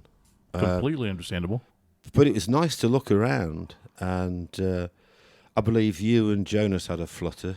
Yeah. He wanted to play the high rollers, and Oh, y'all did that? he did. Oh. Actually, I did. I found a machine, and I bet $10 twice. No, I bet $10 3 times, made back most of the money. I was like, I can't do this anymore. $10 a spin. This is just too rich for my blood. Overall, I lost like $20. Big deal. So, If you don't mind, that's up to you. It's just Yeah. not my thing. oh no, I understand. I take $20 in, and when it's gone, it's gone. So, So after that, we ended up going. That's when we had Muya. And that Muya is a chain. I only know it in Texas. It might be other places, but it's fresh hamburgers, fresh fries, Yeah. and milkshakes. Delicious. So good. Mm. Then, And then it was down to Dallas, wasn't it? yep, went to my brother's so that they could take a shower because they didn't want to smell like smoke the whole time on the plane. And we went to downtown Dallas to the city hall. Do you know why, Scott? I know why, but I've never seen 3 people so excited why, and now I kind of want to go by and see it myself just because I didn't know about this. I never thought about it either. Pete, would you like to inform the listeners? Dallas City Hall is the exterior of the OCP building in Robocop in Delta City. And I think there's a fair amount of matte painting on the thing, but the actual frontis of the building is as you see in the movie. And it was really cool. Yeah, It's a great looking little building. 1970s, Something like that. very impressive. Yeah. We were just visiting a piece of movie history now. Yeah. It was really in our interesting, though. books, a little bit of RoboCop, and then it was on to Real history. Real history, yeah. Dealey Plaza, the grassy knoll. Mm-hmm. Oh, see, We went to where Kennedy was shot. did y'all? Yeah. See, I didn't either. If y'all told me, I forgot. But that's pretty cool. Was it weird, or does it just look Small. It's a Really? lot smaller than you expected. really? Like all those times watching conspiracy theory stuff and about, how hard of a shot it was. Dude, the building to the car is like from one end of my house to the other end of your house. Really? It's not that far. Huh. And it was, we got to see the Kennedy Memorial, which didn't really get. It was interesting, and then we went to the actual location, and you got to see the building. We got to see the knoll. You got to see they have a place in the street where he was shot. Each shot, they have a little marker. Oh, that's kind of And different. you could stand at the exact place that Zapruder shot the film, because they still have the thing there that he shot at. And it was surreal, really. It was, it's somber in a way, because it's such a big deal in American history. Yeah, and there was a guy down Right across from where down on Kennedy the was curb shot. selling DVDs and tapes of his explanation, his sort of conspiracy theory. The real truth. That's what I was going to Yeah. ask. Was there a lot of people down there? It was what I'd call well attended. For a Sunday, yeah. Yeah. Huh. So what was that guy's theory? It was down to 'Cause- the federal government. Yeah, we sent Pete down to talk to the crazy guy. Yeah, well, I had to go because he looked very interesting. Of course. I don't know. He was definitely in a world of his own when it came to this particular topic. Yeah. He was, indicating on photographs and diagrams, and it was all a bit much, Yeah. all to take in. But he seemed to be very earnest, and I said to him, what in the final examination is your sort of explanation for it? It's all down to the federal government. Well, You know? yeah. But I am so pleased I went, because it is a piece of 20th century history. And it was one that was broadcast all over the world. I can remember when it came Yeah. on TV. People say you can always remember where you were when President Kennedy was shot. Yeah. And I was off up the grocery store with my grandfather. Huh. And we came back, and it also had the effect as well, is that they cancelled Doctor Who for it, which was the first episode of Doctor Who, Oh, wow. Really? which had to be shown again the next week Huh. because everything was taken up by John F. Kennedy's assassination. Yeah. How old were you at the time? I was about 5. Okay. Yeah, and I've never forgotten that.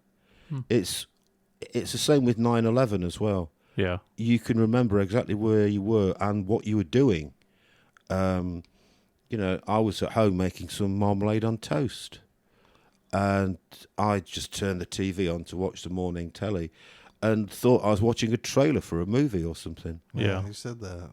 And then it just sort of like, this is real, and you go, oh my God, it's just incredible. And then the horror of it all sets in, doesn't it? And Yeah. but I'm so pleased I went to Dallas, because I took a few photographs and whatever, but I'll show those when I get back. But yeah, Dealey Plaza, it's almost legendary, isn't it? Oh, it is. Absolutely. I was really so pleased. Yeah. And like I said, it was so much smaller than you expect. Well, everywhere is. That's what, Yeah, that is true. in my experience, is that there are very few things that are larger. If it's like if you see Stonehenge, for instance, Yeah. you think, is that it? Right. It's not that impressive, is it? Because these things aren't hundreds of feet tall. Mm-hmm. They actually look quite manageable until you find out how much these stones weigh. Right. So what I'm hearing is only the inside of the Red Barn is bigger than what you expect. Yes, I was going to mention that, because that was, again, that was astonishing. Huh. Because it did have that TARDIS-like quality to it. Is from the outside, it just looks like a normal Yeah. barn, but inside, it just looks huge. And there's this weird dome in there. It's astonishing. And then we got stuck in traffic, didn't we, coming back? Yes, we did. We dropped him off at the airport, and coming back, we hit some traffic of people not merging like they're supposed to, and sat there for a good 40 minutes more than we should have. Well, that's probably the already reason. on a long, long day. Yeah, you guys are real troopers to go down there, drop off, sightsee, and then drop off and drive back. I know it's 3 hours down, 3 hours back, but that wears you out. Yeah, I mean, it does. Mentally and physically. So, yeah, so hats off to you guys. Legit, since then, I was off Monday, didn't do a whole hell of a lot. Gone back to work Tuesday, and today's Wednesday, and just haven't done a whole lot. Yeah, it was kind of weird to go back to work after having a weeks long vacation in my own backyard. Yeah. So overall, let's go with what's your opinion of Oklahoma? Well, the first thing is if you can't drive, you're screwed. Yes, no doubt. That's the first thing. As for Oklahoma itself, I love it. I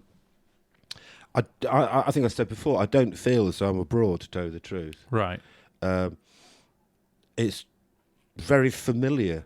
Okay, some things are different. And, you know, light switches work the opposite way. You know. What? Yeah. That's you flick them up to turn it on. We flick them down to turn it on. What? Ah, you see. This is why we can never live in peace and harmony. Well, now we have to fight you. No, but I mean, I love it. I've not met anyone in this state that's not been absolutely as friendly as you like. Yeah. Really cool people. It's got some great sights. Yeah. I love it. So, is the barbecue the best food then that you've had here? Yes. Okay. What's the best beer you've had here? Well, now, here's the rub. Okay. My local in Nottingham is a craft beer place, or a real ale pub, as we'd say. Yeah. So I've been avoiding all the classy beers, and I've been drinking stuff like Budweiser and Michelob And Pabst. and Pabst Blue Ribbon. So yeah, I've been going for the poor white trash sort of beers There Might as you well. go. Yeah. because I don't want a busman's holiday, you know. No, absolutely. So yeah, I've been drinking any old stuff. Has So, anything what stood is- out? Yeah, grape Smirnoff. He likes grape Smirnoff. I made him drink one last night. Oh, the girly drinks. Yeah. Yeah, Scott has a fridge full of Alco Pops. Yes, he does. Alco Pops is a good name for it. That's what we call them. Yeah. I've not seen it all, but what I have seen, I've really enjoyed. That's good because telling people at work, like, I have this friend coming into town. He's this like really cool artist guy, and he's gonna stay with us for 2 weeks. They're like, "You're making him stay in Oklahoma?" And I'm like, "Golly, what if they're right? What if he hates it here and just doesn't ever want to come back, and like just a bad experience?" And like, so I'm really happy that I like, think I said to you that I was acclimatizing to village life now. You know, yeah. We walk everywhere in Nottingham. I mean, very, Yeah. You know, so I don't mind walking up the gas station or walking up the diner. It's just what you do, and I don't stray very far anyway when I'm at home. Yeah. I haven't been down off the hill for like 6 months. You know? Yeah, so I'm perfectly happy. I've got a pub up the road. I've got a diner. You know, Good. Walmart's within walking distance as well. Should you set off at the suitable I time? wouldn't do that, but yeah, I guess so. don't ask him questions. He might have already been. No, I was Yeah. going to say the crossing the highway, that bridge. is There's a kinda lot of No, there's those walk things, isn't there? Not on the bridge. No. Yeah, Oh, you I gotta don't be careful. I've not tried it, but it is doable. Oh, Okay, well, there- yeah. There's people that do it. So. Okay, what else? I don't. We have a plethora of other questions. Yeah. That from the viewers, but what I think we should do is take a quick break. Maybe I need to go pee. Maybe Okay. I don't. But we could take a quick break. We could save this segment, and then we can come back and just ask you some questions from the listeners, and then we'll wrap this episode up. Okay, yep, do that.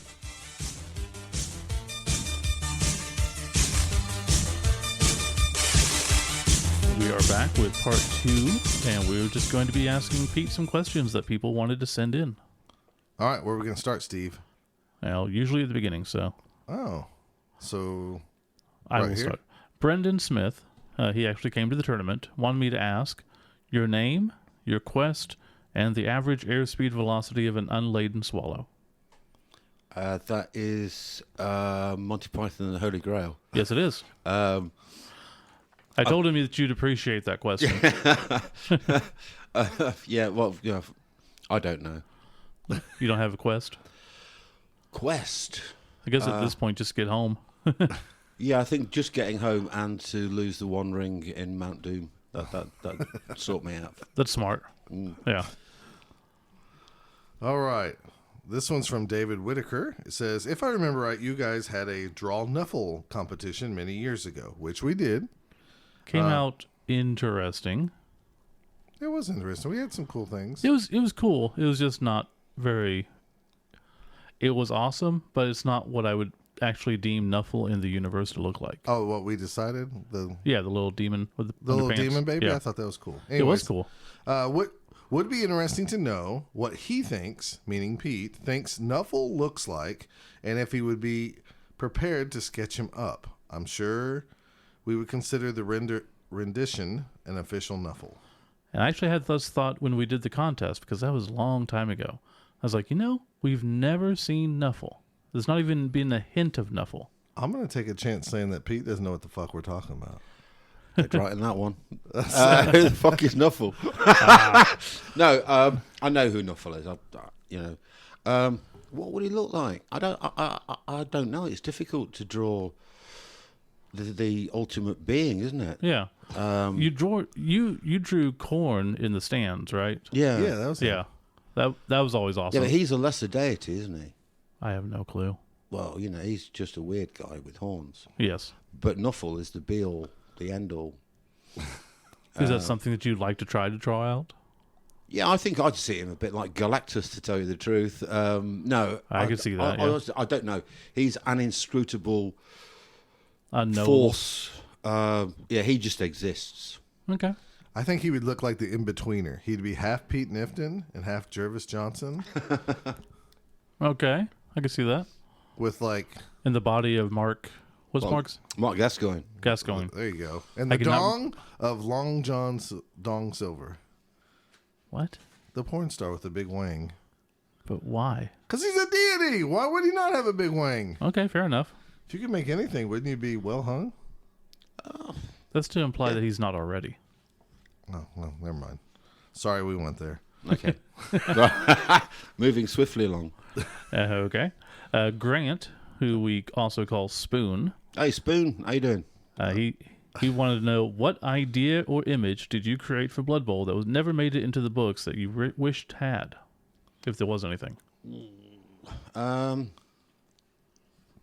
No, I think just about everything I did made it into the books. We were forbidden from including certain characters. Such as? 40k Oh, okay. guys. Absolutely off the menu, 100%.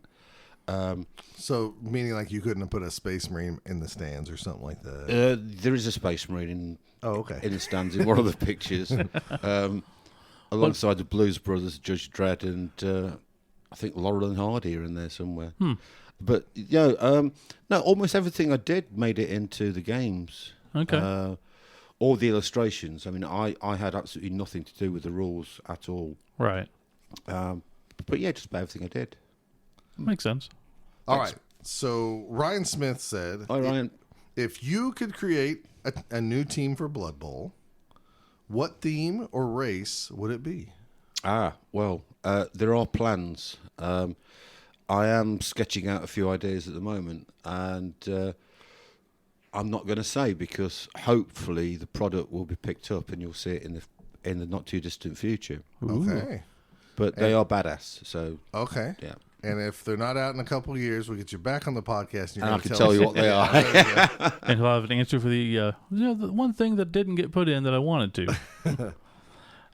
Charles Tornow, I believe that's how he says it, wanted to know if you've ever played or if you just enjoy bringing joy to those of us who do. I've never played Blood Bowl. You ever tried? No. Okay. I get a couple of lines into the first paragraph and just scratch my head and think, I don't understand this. It's for far cleverer people than I. Yeah, we've tried to get Pete to play some games here or play pinball, and Pete's just kind of, I'm just going to go outside and smoke, or Read. I'm cool. I'll read. There's nothing Not wrong so much with of a reading. gamer. No, it's what you read. Holger Bronthorf Alsmeyer. Am I even close, Steve? Holger Brontolf Alsmeyer. Who would be his dream director for the feature film version of his Blood Bowl comics? Pete Knifton Comics Yeah. version of Blood Bowl director. I'm guessing I have a guess. Who's that? Mad Max. Oh, no, not George Miller, no. No? No, he's in disgrace after Fury Road. He hates Mad Max Fury Road, Steve. I don't hate it. I just don't like it very much. Okay. To be honest, I'm going to go with something really obvious like Zack Snyder. I love his kind of colour palette and all that, I'm not a big fan of directors when it comes to movies. I just want to get the maximum amount of action into the thing with a lot of really interesting characterization and more violence. Yeah. So we need Quentin Tarantino to write it. But directed by Robert Rodriguez. Yes, Robert Rodriguez. That would actually work. That's the guy. Because he has a good eye for everything, and Tarantino's got all the crazy dialogue and the characters. I don't know about Tarantino. But, yeah. Well, Okay, we'll go with Robert Rodriguez. Okay. That works for me. Our buddy Pat Wynn wants to know, he says, I know it's a Blood Bowl podcast, but he's bought Flintlock and Deadlock many moons ago. Never played more than a demo, but painted up some undead Russians. Your art, he didn't recognize it at first, and then the skirmish scale appealed to him. He has no real questions other than what was your experience working in a different property or company, and the orcs were good guys. Well, they were British at least. Yeah. Overall, I really enjoyed working on the artwork. It was a pleasant change from all the kind of like science fiction stuff and Blood Bowl stuff that I'd done, because I really enjoyed researching the Napoleonic era. I mean, that whole thing was born out of a love of the Sharp books by Bernard Cornwell, and of course the TV series starring Sean Bean. The elves were the French, the orcs were the British, and then it got increasingly the dwarves were the Germans or the Prussians. Okay.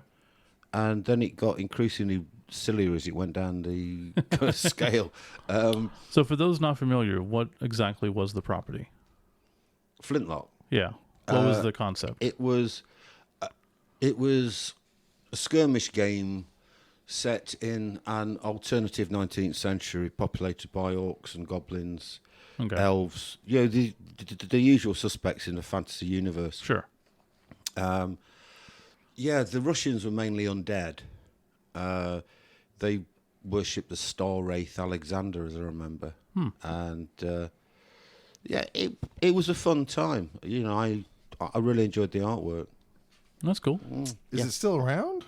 Apparently so. Okay. I don't have anything to do with it anymore, but I'm sure it's out there somewhere. That's cool. Sounds cool. All right, well, we're going to go to some Twitter questions now. Coach Jeffro, who you met. Yeah, I met Jethro. Jeff Gallenbeck. He said, you head back to the lazy circles to find the crazy woman bumming smokes from you? The short answer to that, Jethro, is no. And I just find the word bumming very funny. Yeah, it's because it has a different meaning in England. Oh, a yeah. little bit Is bumming the same as humping? No, Like getting in it the on? bum. Oh, bumming is anal sex? anal sex. Yeah, All right, I didn't know that. Yeah. yeah. You're I know bumming. what to request now later. So really, Poor if you Jennifer. if you try to mix things and you don't know, if you say bumming a fag, that's probably not good. I got you. Yeah. No, I haven't been back to the lazy circles. She was a nice woman, though, wasn't she? Karen, I think her name was. Yeah, and she was lovely. Well, nobody knows the story. You could tell it real quick. You walk in, I and she walked just was in, all over and you. I'd not even made it to the bar before I was accosted by this lady wanting to catch a cigarette. And I didn't quite know what to make of it because her husband was in the bar. I think he liked to watch. Well, I don't know. You know. So, yeah, it was cool. Okay. Bush. Warhammer Generals at Warhammer GEN wants to know if you fancy a visit to South Africa. I don't know if he's offering to pay, but he runs stuff down there, so. I'd love a visit to South Africa. I'll go anywhere, me. So pretty much as long as you pay Pete's way, he'll come to your tournament. No, I've never been to Africa. My friend Tim Pollard is either in Africa at the moment or he's just come back. He was doing a tour researching the battlegrounds of the Zulu Wars, Wow, that's cool. which is one of his great passions. So he was down Iswandala. Huh. Yeah, looking to be having a fine time with his safari hat on. You know. Well, you got to have that. Talk Knuffle podcast at TLOYN. They ask, how do you think Bertha Big Fist got her name? I think she got a name because her name is Bertha and she's got large hands. There you go. That seems logical. Yeah, logical. Yeah. Not much to that. Well, maybe he was just curious. I'll rest on that answer. And then finally, Philip Guns at Philip Guns. Real hard one. 1 L, 2 N's, if you're curious. He would love to know if Pete has rights to his old Blood Bowl art, and if so, does he have any interest in licensing it for merchandise? The answer to that is no.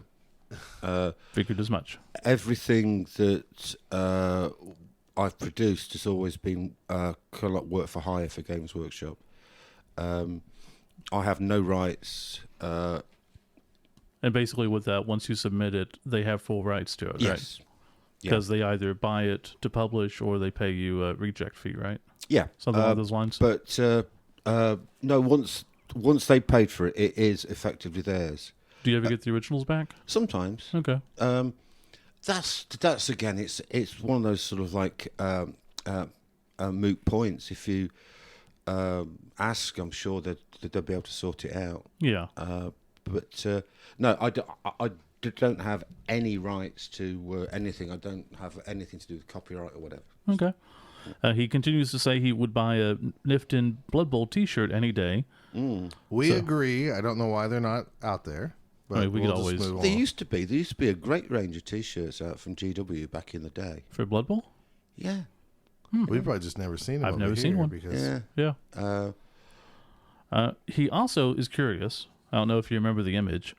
He says that the image of a goblin raft crocodile piece that's is what the, his best artwork ever, and wanted to know what the inspiration was. Do you know what he's talking about? The lowdown rat, where the lowdown rats are playing all the goblins. You know what I'm talking about, right? I do. Oh, Yeah. okay. I figured you did because we've talked about it on this trip. Okay. I don't really. This is embarrassing. Okay. There's one Blood Bowl picture that I really do regret doing, and it's that one because it was a complete swipe from somebody else. For real? Yeah. Well, yeah, side by side. It was obviously homaged from a painting by a guy called Christos Achilleos. And I took it in and Mike Brunton just looked at it and went, Chris Achilleos. I said, oh, God, yeah. So, yeah. Hey, Caught me. I own up to that one. And I am blushing now, folks. Actually, I really am. yeah, Wow. yeah, he is. He's Yeah, caught red-handed. I'm a great aficionado of swipes because, not that I do them, but I subscribe to a Facebook page called Comic Book Swipes. And it seems that everybody, the great, the good, and the not so good, all do it at some point. If you want to be a little bit cagey about it, you can actually describe it as a homage. Sure. Typically, homages you will state where they're from, but yeah. Yeah, I'm still blushing. I'm not going to talk anymore. 'Cause I'll dig myself a hole. Well, it is a very evocative piece. So It is, but it wasn't. I can honestly go on record, hands in the air, perfectly honest, say it actually wasn't entirely my idea. Oh, that's all right. Okay. I've been caught out. That's funny. That is one of the great pieces, though. Yeah. Do you have any pieces that are your favorites?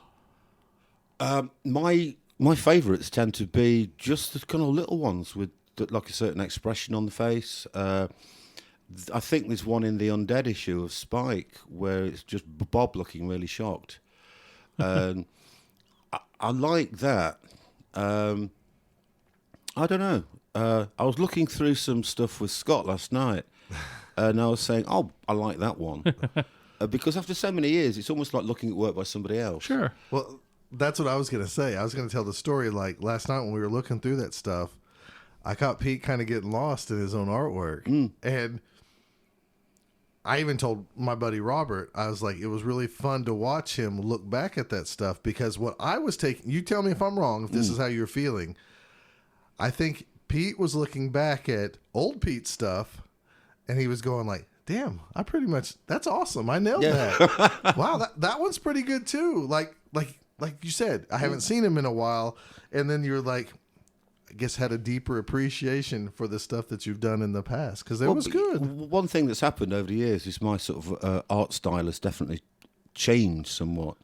Back in the day, I used to, slavishly work at anatomy and the weight of lines and stuff. And with regards to anatomy nowadays, I just fudge it because life's too short to get your Bern Hogarth books out and agonise over deltoids and pectoids or whatever they are. And nobody's Bern Hogarth, man. No, I mean, the guy did a couple of, well, more than a couple. He did about half a dozen fantastic how to draw anatomy and dynamic perspective and all that sort of stuff, which are more or less essential for any aspiring artist that wants to do figure work. Sure. Because they do break it down into its basic component parts and demystify the body into it's just a machine. Mm-hmm. Forget what it looks like. It's a mechanical device. It has bones, it has joints, and they all work in a certain way. But I just used to spend hours fretting over, have I got that bicep right or whatever. Yeah. Now I just fudge it. Yeah, but also now you've had so much experience. It's not really fudging. It's just you know how to do it. It's, as I said again to Scott last night, it's a 10,000 hours thing. Yeah. I've been drawing for over 40 years. And that's terrifying in itself. Still haven't got it right yet. I've been drawing for over 40 years. And it is easy when you get into the zone. Yeah.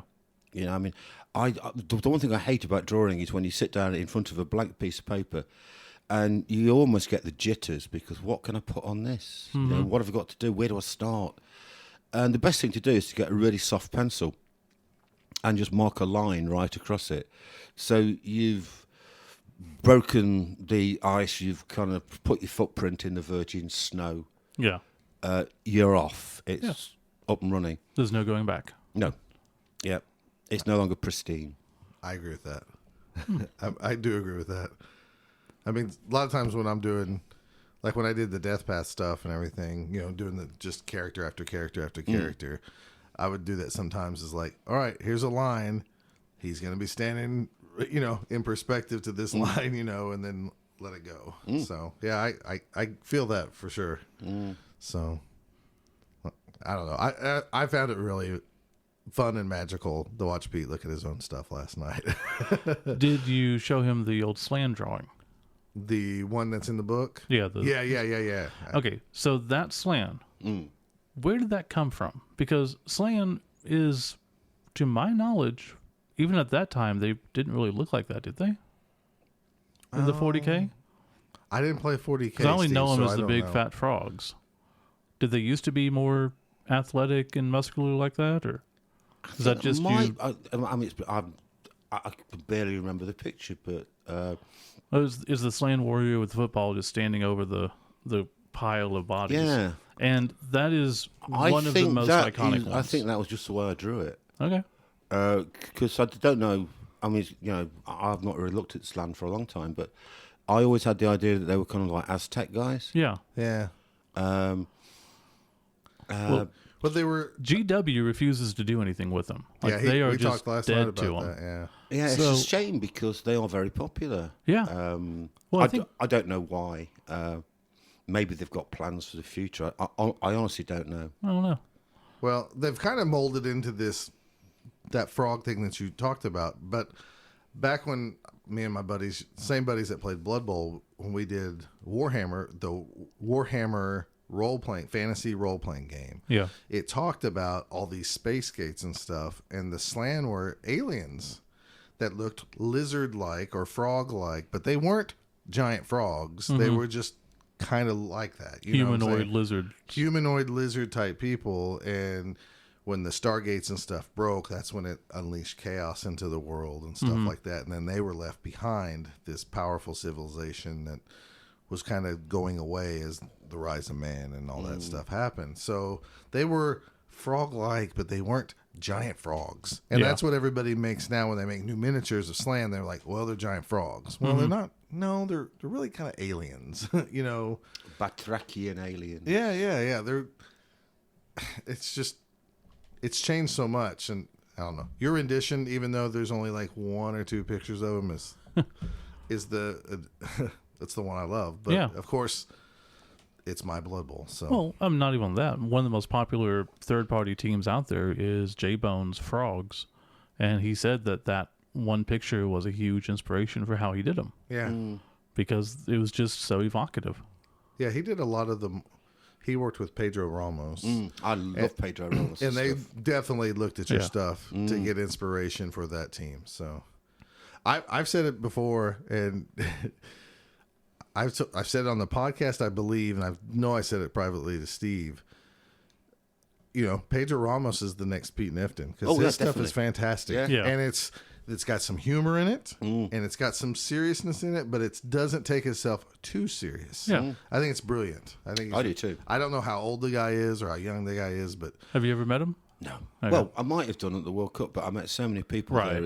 It's hard to keep track of. Yeah, it makes sense. yeah, fantastic stuff. So, frankly, I mean, I don't mean this as a knock to anybody else, but when they decided to recreate Blood Bowl, you know, if they can't get you to do it, I was like, well, they should get Pedro Ramos to do it or something because that guy fits it. But I saw one of his new pictures today, and it was absolutely, Was it the referee? the referee with Yeah. the goblin or the snotling tied to a baseball bat. yeah, That was pretty awesome. Which I just loved. It was just, it had the entire spirit of Blood Bowl in that one picture. exactly. So I'm glad we're all in agree on that. Yeah. Do you have any questions for Pete? I've been asking him. No, I mean like I- personal questions. How big is it? I don't know. How big is it? No, that's a That's call it. back to Monty Python. Say you could do whatever you wanted, art-wise. Do your own comic, do your own... I don't care what it is. Yeah. What would you choose? I mean, you have the world... World's your oyster. You can write the story. You can hire somebody to write the story. You draw it or whatever. I think what I'd like to do is basically put a team together and produce something. Okay. I think I said to you last night that I'm not particularly keen on carrying things all the way through. I'd like to sit down with a bunch of guys like yourself and just hammer out some ideas, do some concept sketches, and then hand it on to somebody else to develop it a bit further. Right. Work with a group. Yeah. So I think I'd like to direct. I think is what I'm saying. Yeah. No, there's nothing wrong with that. And I've long had a couple of ideas which I know will never ever see print as magazines, but I would like to do some prints of them. Okay. I think that is one of the most satisfying things you can do with an idea, is to distill it down into one quintessential image, Yeah. and that is the idea. But again, it's finding time. Well, if there are any aspiring artists out there who would like to have Pete Knifton tell them what to do, Bend over. yeah. Not exactly what I was thinking, but I mean, whatever you like.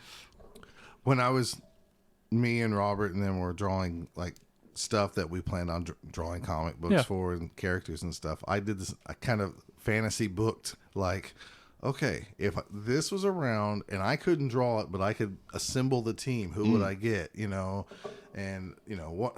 One of my guys was always Keith Giffen because I love Keith Giffen stuff. Just to have him on there for his ideas and stuff because as a plotter and stuff, he didn't have to write everything, but just to be there. You know, because that guy has his hands in so much for so long that he's amazing. So Definitely. Anyways, I used to fantasy book my own creations and like, this is who I'd get to do this, and I need this type of style, and I don't want it. You know, I used to have fun doing that myself. So I think what I like about making up your own stuff is you can put your own tone on it. One of the things that I like is kind of quiet periods and stuff. So when the action happens, it actually happens. Yeah. If you've got constant bang, bang, bang all the time, it loses its effect. That's why team books were always so good. Because you would have downtime in between issues of, you know, the Avengers are just chilling out at the mansion and, you know, organizing the rooms or, you know, working out or something. That was always cool to me. playing some softball. Yeah. Oh, absolutely. New Mutants and X-Men played softball games. Yeah. I All those downtime issues of any comic are just really cool because you're seeing the characters actually be characters. I always, when I was younger, I always took it as, you know how these rock and roll bands would do the ballad that would hit? Yeah. I mean, like their hardcore fans didn't like it, but No. all the girls did, and it hit on the radio. So everybody went and bought their albums for that one song, and then they're like, ugh, you know, because the other stuff was so hard. That's what those comics reminded me of, is the ballad time. But in the opposite effect, I like those a lot of times more than all the big bangs and booms. So I was the fan of the other thing too, because man, if people were attacking you 24/7, You just give as up a and go home. superhero, yeah, that would drive you insane. Yeah. No downtime to go take a poop or pee or Well, it's kind of like have a sex life. You never see that in comics, do you? the first Astro City with the Samaritan. How it just goes through his whole day and how he has no downtime. So he dreams of flying. The most powerful person in the universe, but all he wants is just to be able to relax and go fly. But he can't. How do you fly? That's one thing that's always puzzled me. What is the motive power behind flight? What is the impeller? I don't know, but it's the one Is it power like that levitation? everybody wants. The best answer to that, besides like, you know, magical or mechanical, was Hawkman with the nth metal, where it was anti-gravity defying metal. Well, so like Cavorite from the first Man in the Moon. Sure. Yeah, so it allowed you to a Okay, little so bit you control can float, stuff. but Yeah. how do you power yourself along? Hawkman had wings. Yeah, but So- still, it didn't sound like. How did? I know. That's all I got, man. No, I know. Unless you control magnetic waves or I don't think anybody has the answer. no. But Superman just does what Superman does because he's Superman. But I just noticed a load of people flying about on a poster the other day and thought, how do all those people do it? You know, Yeah. are they squirting gas or, you know, That would be kind of awesome. sort of like a balloon let go? you know what I always thought The is flying like, squid. if I shot fire out of my hands, the one day that I get ill or sick and it stops shooting out of my, you know, when I choose to shoot it and it just cuts out, no harm, right? If I did ice, same thing, no harm. Once it stops, it stops. If I'm fucking 5,000 feet in the air Yeah. and I sneeze because I'm getting sick or something and my power cuts out, just like that, I'm falling, you know? That's what I always thought. I was like, in some ways that might be the greatest power, but man, if it ever stutters on you, I always fucked. liked the idea of someone could fly, but it was just as taxing as walking. Yeah. So they're like, yeah, I can do it, but I don't want to. It's a pain in the ass. Doesn't get me there any faster. I'm just hovering a couple inches off the ground and I can, hover and walk. Big deal.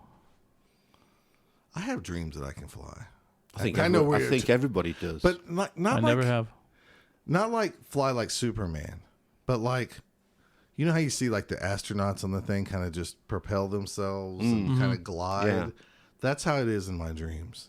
And it's like at times I feel like, oh, I could do this here, and then I can just kind of, and then I'll be like this, like I'm pushing through water and stuff. I don't know. I know this is way off subject of Blood Bowl, but I don't know. Inspiration has to come from somewhere. So why not your dreams? Oh, I don't know. I don't remember my dreams most of the time. you don't? Nope. That's because you're psycho, man. Yeah. That's fine. I mean, I'm not going to disagree. All right. Do we have any? I guess we're wrapping this segment up. Do we have any other knowledge you want to spout out to people? Anything you want to say before we let you go? The only thing I'd say to everybody is just be excellent to one another. Wild Stallions rule. Amen to that. Wild Stallions rule. Is that some old quote? Don't look at me funny. I don't know this. San Dimas High School rules, dude. No, San Dimas High School football rules. That's right. Sorry. The song by the Ataris? No, it's Bill and Ted. Oh, okay. I've never seen Bill and Ted. Oh, Lord. I'm sorry. Jeez. I've never seen Bill and Ted's Excellent Adventure or the second Ziggy Piggy. one. I only know. Is that what that's from? Yes. I've heard that before. No, Napoleon is stuck at an ice cream shop, and it has the Ziggy Piggy. And they're like, what is the Ziggy Piggy? And it comes out, it's this giant vat of ice cream with bananas and everything. And then he's just chowing down. They're going, Ziggy Piggy, Ziggy Piggy. I've And he never gets a seen it. badge. Yeah. There's a band called the Ataris who have a song called San Dimas High School Rules. Right. And that's the only way I know that song or even know that subject. So, Wow. So that's where that's from. That's sad.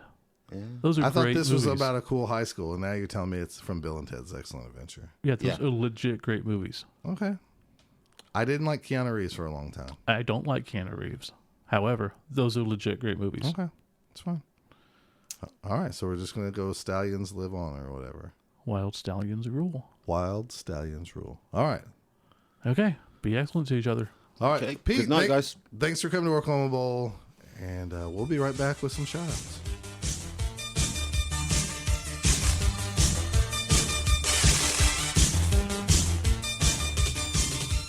And now it's time for the shout-outs. Shout-outs! And that's what everyone's waiting for. Of course they are, Steve. It is the best part of the show, according to at least nobody.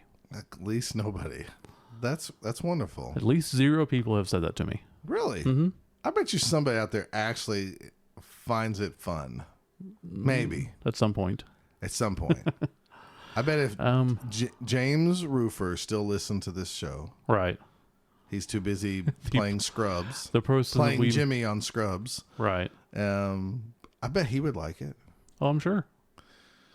So, folks, when we recorded with Pete, I believe that we wrapped that up about a Thursday, and then we had just a little bit more time with Pete. But we're not going to actually tell you the rest of that story because we're going to save that for our full Orclahoma Bowl weekend wrap-up next episode. I have a feeling that episode is going to be super long.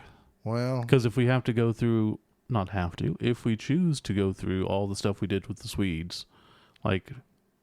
we are both going to have to really try to just hit details really tight. Maybe. Which is not what we do. Our good. We just don't do that very well. It's also the internet. If you don't want to listen, don't listen. Oh, look at Steve being all like, we don't need all you people listening. At the very beginning, we were like, well, should we keep it 1 hour or 2? Or, and then after a few episodes, like, you know what? We're just going to do whatever we do. Oh, I thought we just got lazy. Well, that too.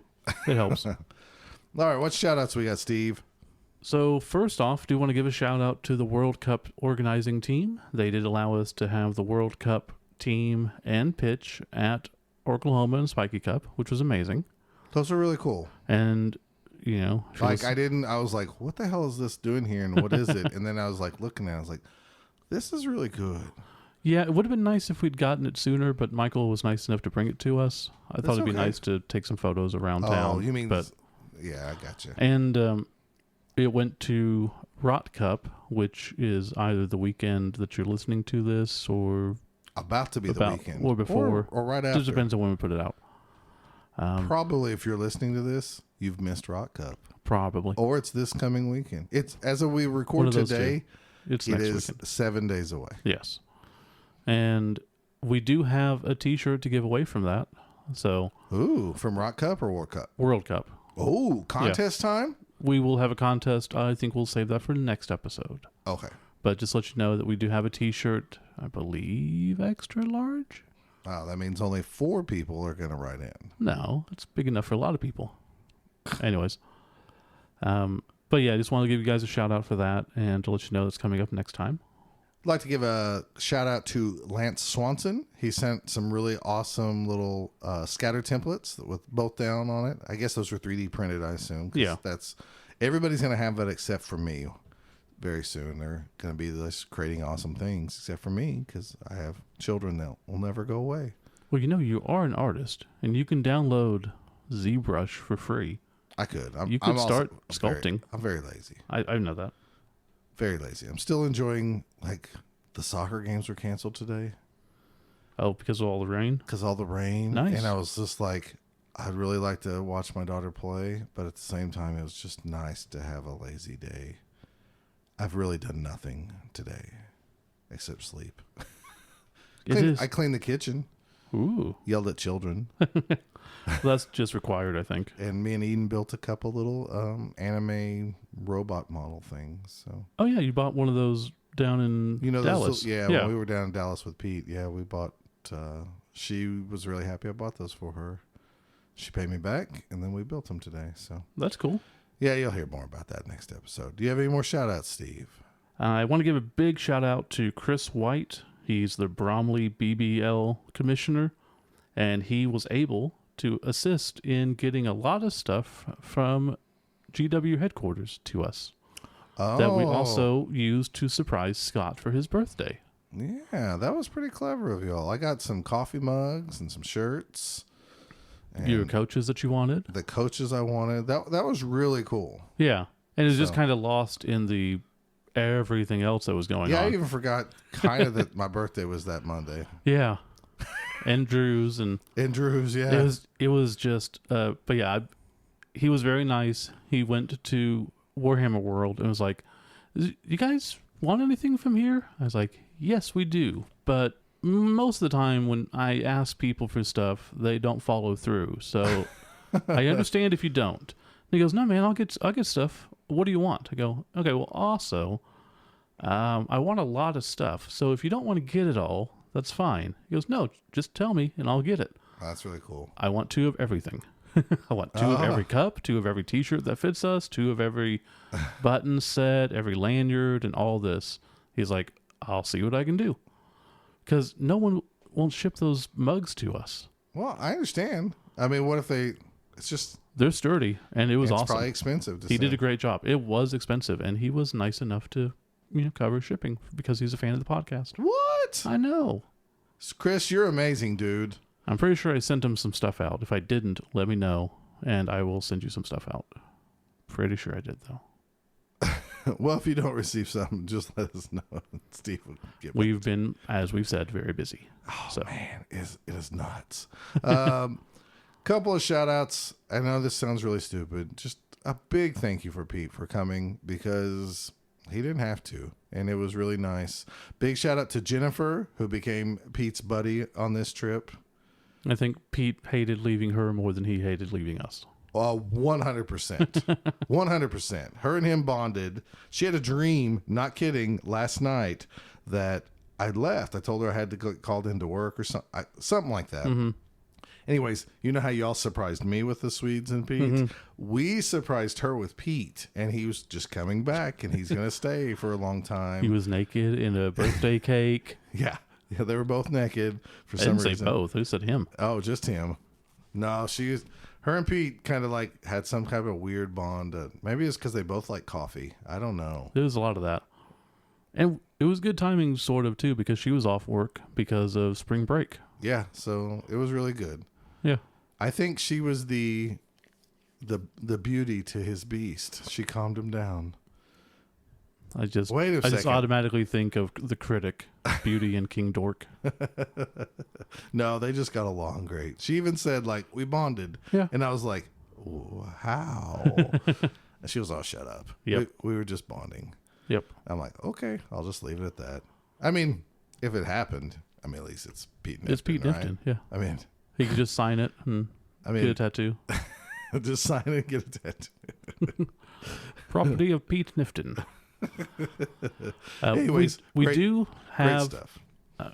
Pete is currently still working on some commissions that he got down here, but we do have some of the prints left. So if you do want a print signed by Pete, they are 11 by 17, I believe. They're 11 by 17. They're and signed. they're signed for $10 each, and typically in the U.S. shipping is going to be $5, so $25 for one of each, and then internationally, I can let you know. Yeah, definitely let us know. All the money's going to go to Pete. So, you know, I think those were a big hit at the They're at the amazing. weekend. I can't Yeah. even talk. Yeah, they're great I almost looking. said the con because it feels like a convention. Con. No, like a Blood Bowl convention. No But, doubt. I mean, it really felt like that this year Yeah, because Pete's there drawing. Robert's running around taking pictures. We had a cosplayer. we did. I mean, it really felt like a con this year.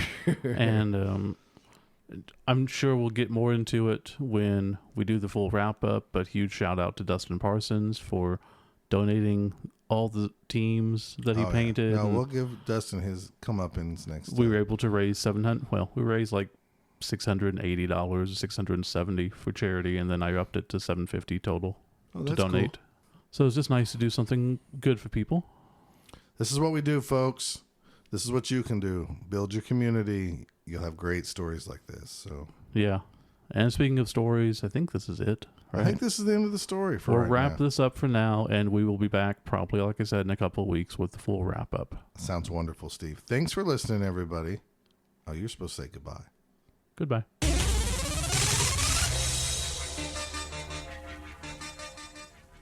You can follow Both Down on Twitter at Both Down. You can follow Scott at Fat Finley, FATFINLEY,